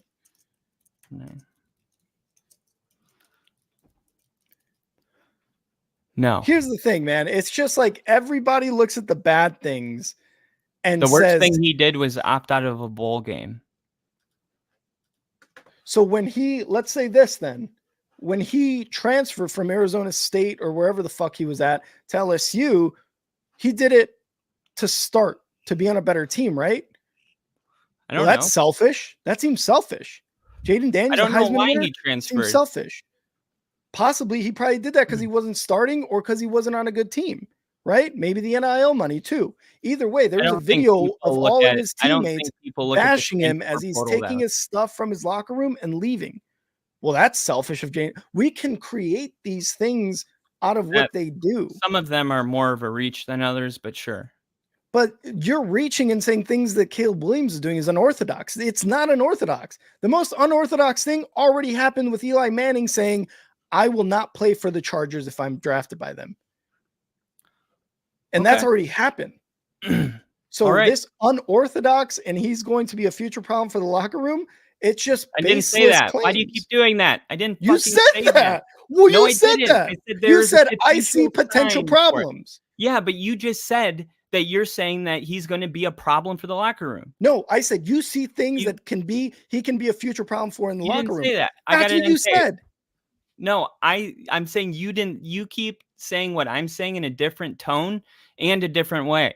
I've been very clear about what I'm saying, and you don't like it, so you're making it worse. No. You're saying I'm keeping a tally of things that are potential problems for him to be a problem in the locker room. Is that not what you said? Yeah, now you're saying it right. You said potential. And that's what I said. In the future. I said in the future, which is potential. That's future. We'll see. We'll run it back. But Kyle said that. Archie said it, Rick. Archie said it, Rick. I keep saying it. And look, his dad said it. Did Eli say it? No. Did Caleb Williams' dad say it? Yes. Did Caleb Williams say it? No. You know what I mean? So, like, again, what's unorthodox? I don't understand. Either way, we're going to move on. And Kyle, I think it's time. For the goddamn blah.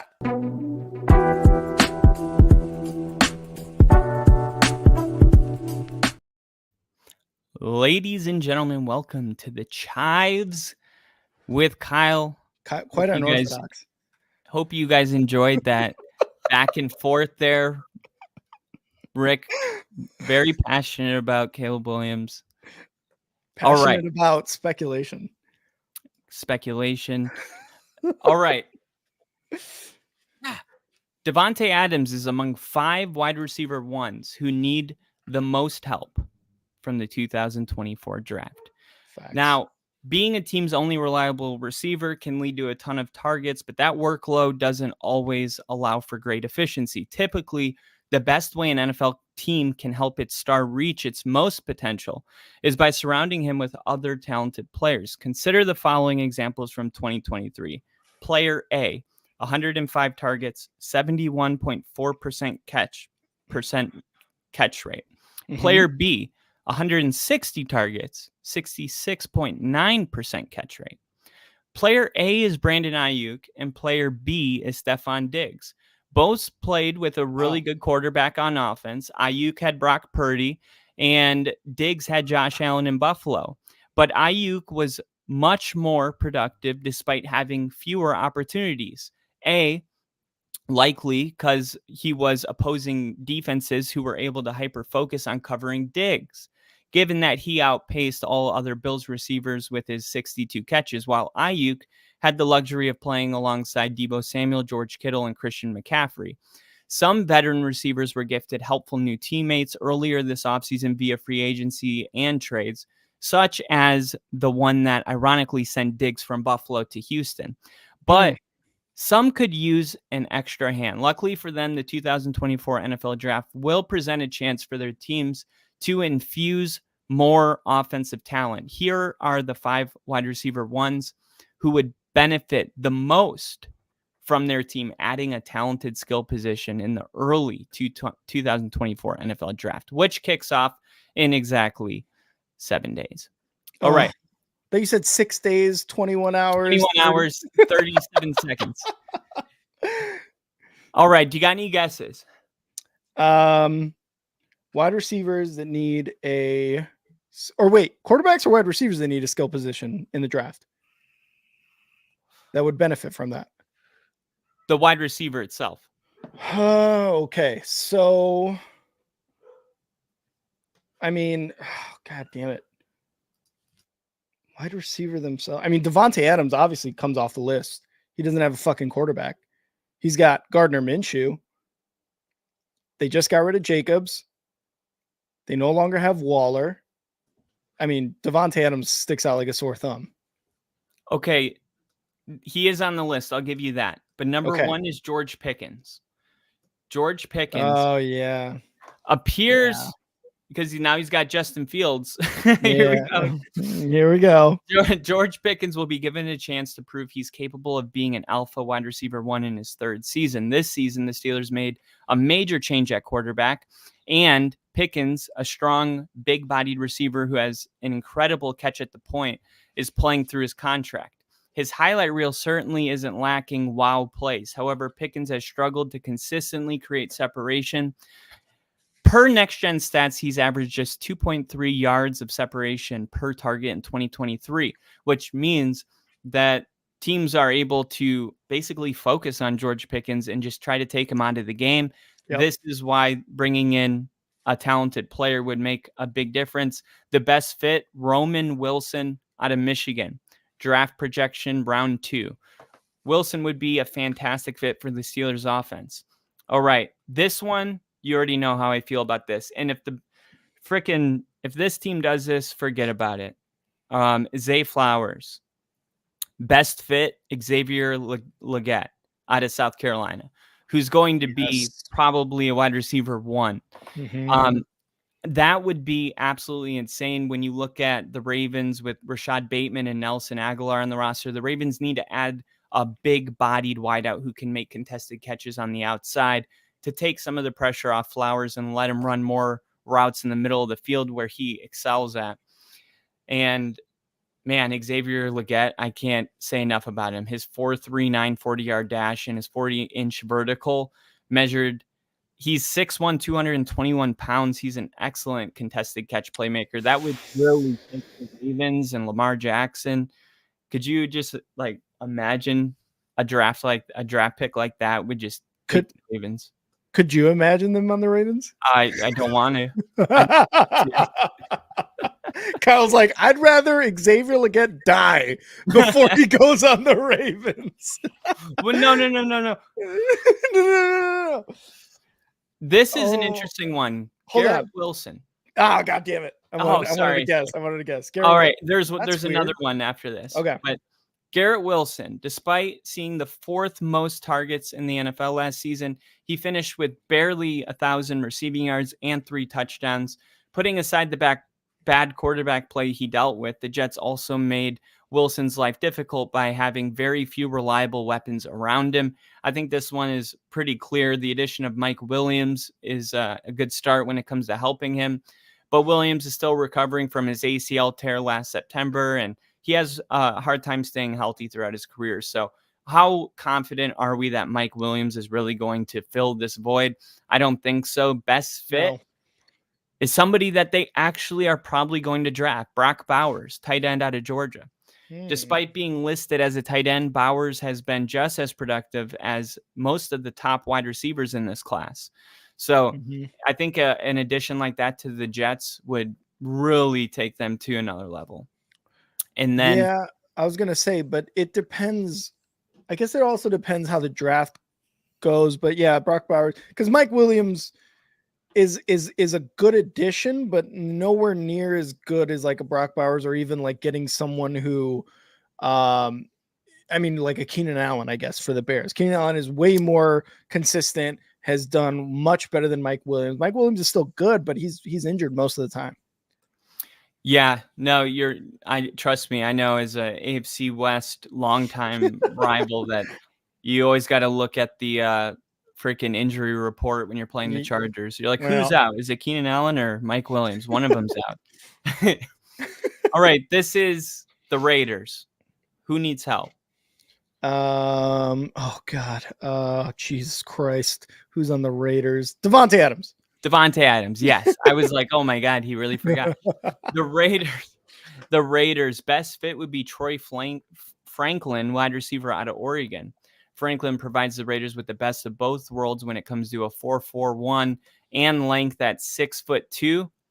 Michael Pittman. Pittman reached some career marks during his 2023 contract, but despite having 109 receptions, which was fourth in the NFL, he ranked just 14th league-wide with 1,152 receiving yards, giving him a very underwhelming 10 yards per reception. In addition, Pittman came down with only 4 receiving touchdowns in a season when the Colts relied on both Anthony Richardson and Gardner Minshew. They did add Josh Downs alongside Pittman, who signed a 3-year, $70 million contract, but they still need more talent around the offense to get the most out of Pittman. Best fit? I don't know if this one's going to happen, but Xavier Worthy, wide receiver, Texas. It might. I don't, maybe, maybe if they're willing to spend a first-round draft pick on him, it's possible. But I just don't know if that's the move, because part of this is his 4.21 speed, which, I mean, anytime you break the combine's 40-yard dash record, you're going to boost your stock. But we have seen similar things when you draft very fast receivers. Denver did it with out of Penn State, KJ Hamler. We also had Hayward Bay for the Raiders. Who ran the 4.23? Josh Cribbs? No, Gordon? not Josh Cribbs. There was a Gordon? No, not Josh Gordon. I'm trying to remember. He like broke the record. He broke the record 5 years ago, I believe. Here's the 40-yard dash. I don't think I remember his name. Top 11. He'll be number 2. Here we go. 654. Okay, here it is. So, it's number 1 because it's an old article. John Ross out of Washington. John Ross ran a 4.22 as well, and he didn't necessarily pan out. I'm not saying he's not going to, but I'm saying drafting speed alone sometimes isn't the way to go. But he also is a reliable contested catch guy, so he can be an elite separator due to his speed. He has the goods and immediately becomes a top deep threat, and definitely could be a reliable wide receiver 1. I haven't done enough research to know firsthand, but we have seen players like Tyreek Hill drafted in like the 3rd round. So, I was going to say, and all the mock drafts don't have Xavier Worthy on there anymore in the 1st round. And really, because after he broke that 4.21 or whatever it was, they're like, the Chiefs are going to get him, which makes more sense now after what happened with Rashee Rice. But I do not see him on a lot of mock drafts, which to me, I mean, it makes sense, but it also doesn't make sense because he can, like you said, he can still contest catches. He can still be a 50-50 guy. And then the speed on top of that, like, he gets separation. You are looking at another possible Tyreek Hill. Yeah, I don't know. The best, I just did a quick mock draft, and at 12, the best available was Cooper DeJean, who we were talking about earlier. And then there was Xavier Worthy went 25 to the Packers. And they keep updating it with, like the more data comes in, and we'll see. But I think some people still have him in the 1st round. I think if he does go in the 1st round, though, I could see him being picked or as early as 20, but not later than 33. Like, I think that's a sweet spot for him. I don't know. I think I could see him go in the mid-second, late 2nd round. I don't know. Okay. Maybe. I don't know. We'll see. I mean, we only got 6 days and 12 hours and 42 minutes until. So 12 hours? I don't fucking know what I'm saying. No, I have it right here. Look. What is the actual day and time? So I know it's Thursday, the 25th. 6 days, 18 hours. 6 days, 18 hours. Does it say the actual time? 0 minutes. Oh, I guess it'll be at like 7 o'clock my time, 5 o'clock your time.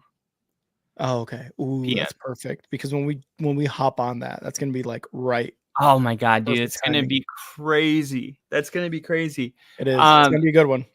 On Monday, I'm bringing in college football expert Jake, and he's going to give me a list of his favorite players in this draft, players that are falling down the draft boards, people that aren't really high on the list that are definitely going to be going to a team that's getting great value in day 2 and day 3. So I was going to say, and we're going to do our final mock draft on Monday as well. So stay the fuck tuned because we're doing our final mock draft here on the Only Football Podcast. I'm going to have Caleb Williams going to the Broncos. Fucking say it. It was a trick. I wanted you to pass up on him. You motherfucker. I'm calling Ryan right now. Dude, I think what Kyle's saying has a good point. What I'm saying is get the haul. But look, on my YouTube page, it's going to be like, I don't want the haul, but get the haul. All I'm saying, though, in all realness, I do really, really like Jaden Daniels. I'm like very high on because Bill said earlier when we were going back and forth, he was like, well, who is the quarterback that you would go with? And it is Jaden Daniels. I think when you look at Jaden Daniels accounting for 55 touchdowns last season, it's like, that's just ridiculous, especially with his speed. The fact that he was the highest PFF graded passer of any quarterback last season. And more importantly, he's taking big steps every season. And there's no reason to doubt that he's going to take another massive step. And when he does, I think it's going to be close to maybe the CJ Stroud type production. The fact that Caleb Williams is also highly graded doesn't mean that he won't work out. I mean, this happens maybe once every 10 years, but two quarterbacks, our franchise quarterbacks, they come into the same draft. It could totally happen. It's kind of like Marvin Harrison Jr. and Malik Neighbors. It's like, not one of them necessarily is the wrong pick. It's just the one that you like for your scheme or fit, whichever one you take out to dinner and you just get along with, or you just feel. That's why Bryce Young went to the Panthers. The GM said, we went out to dinner and I knew at the end of dinner that was our guy. Yeah.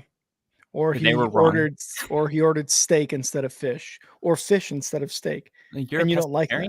Absolutely not. Was that it? Was that it, Kyle? Yep, that Awesome. was my chives. That was the chives. I know your guys' teams need, like, Bears are going to go quarterback. The Giants need a wide receiver. The Broncos need a wide receiver. Like, luckily for all of us, this is a really thick wide receiver class. Like, there's thick with 2 Qs. There's a ton of wide receivers coming into the league this year.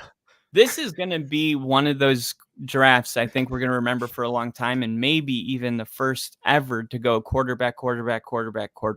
Yeah, first 4 picks. A lot of people are saying that. A lot of people are saying that the Cardinals are going to trade out, and kind of like what you said, like, okay, not Marvin Harrison, but Malik Neighbors, Rome Odunze, right? Like, one of those guys can possibly fall to whatever draft pick that the Cardinals land on. But yeah, it's going to be a very interesting next week because the final mock drafts are going to come out. There's going to be crazy stories coming out. There's going to be all sorts of things coming out the week prior to the draft. It's going to be amazing, and it's going to be in Detroit, unfortunately. But you know what? They deserve it. They deserve it. And then it's going to Green Bay, and then Chicago. And then Chicago. And it's going to go through the entire NFC North, and then probably Vegas, where it will get a DUI. All right, guys. Thank you so much for tuning in. We appreciate you guys, obviously, with all the comments, the likes on the video, the subscriptions, the sharing. Please do that on all our videos if you guys find it entertaining. And if you want mom and dad to fight again, I mean, just bring up a great question and we will clearly go. Dude, our last argument was like our biggest video on YouTube. It was Lamar Jackson. We were cussing at each other. It was awesome. I don't know if it was Lamar Jackson or if it was the fact that Patrick Mahomes and the Chiefs get a lot of disrespect. Do you remember that one?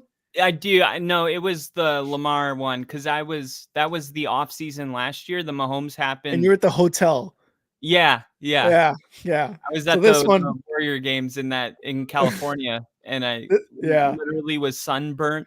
But it's funny because it just looks like I'm mad. Yeah, it does. This one's gonna do numbies. All right, thank you guys again. That during the fight, I'm like, can't wait to clip this. Here you go, internet world. Let the people decide. Let the people decide. Let Caleb Williams tweet something else. If you guys want to follow us on X, go do so. You can follow me at And Now Rick, and you could follow the Only Football Podcast page at Only Football Pod. Kyle, where can they follow you on X? You can follow me at NFL with Kyle. That's it. So much better. And of course, FTPLONLYPODCA. and make sure to go follow us on our separate YouTube pages. You can follow me at Yo, I'm Rick, and Kyle's doing some awesome stuff for the Broncos and other NFL mock drafts, playing games. Kyle, where can they follow you on YouTube? You can follow me at Kyle Kitzman. So much better. So FTB. Everything is very, very smooth. I'll be doing a mock draft as the Giants next week, so definitely check that out. Bill requested it. If you guys want me to do a mock draft for you too, definitely let me know. And I also have an interview coming out probably soon with one of the guys that runs the show Sports Talk Denver. He's got like 6,000 subscribers, but he's like really, really cool. A little too optimistic. I like when people are like more realist. Like he's like, oh, this is the greatest move, every move we make. But I love him for that, because there's enough like negative press in there is, huh? There is, huh? This isn't negative. No, I'm not. Nice try. Press nice out there. Try. Negative speculation, I guess. Rick's like, no, you're not even allowed to question. You're not even allowed to look at it. Don't you even fucking think about saying Caleb. You shut your mouth when you're talking to me. Again, thank you guys so much. Please like the video before you leave. And Bill, Chargers Broncos game. Oh, I'm fucking there. If you guys are there, I'm there, and I'm just going to be drunk out of my ass. Look at this sweat. Look at this sweat from the pure hatred that Kyle has for Caleb Williams. Look at the absolute physical traits. It tastes like Caleb Williams here.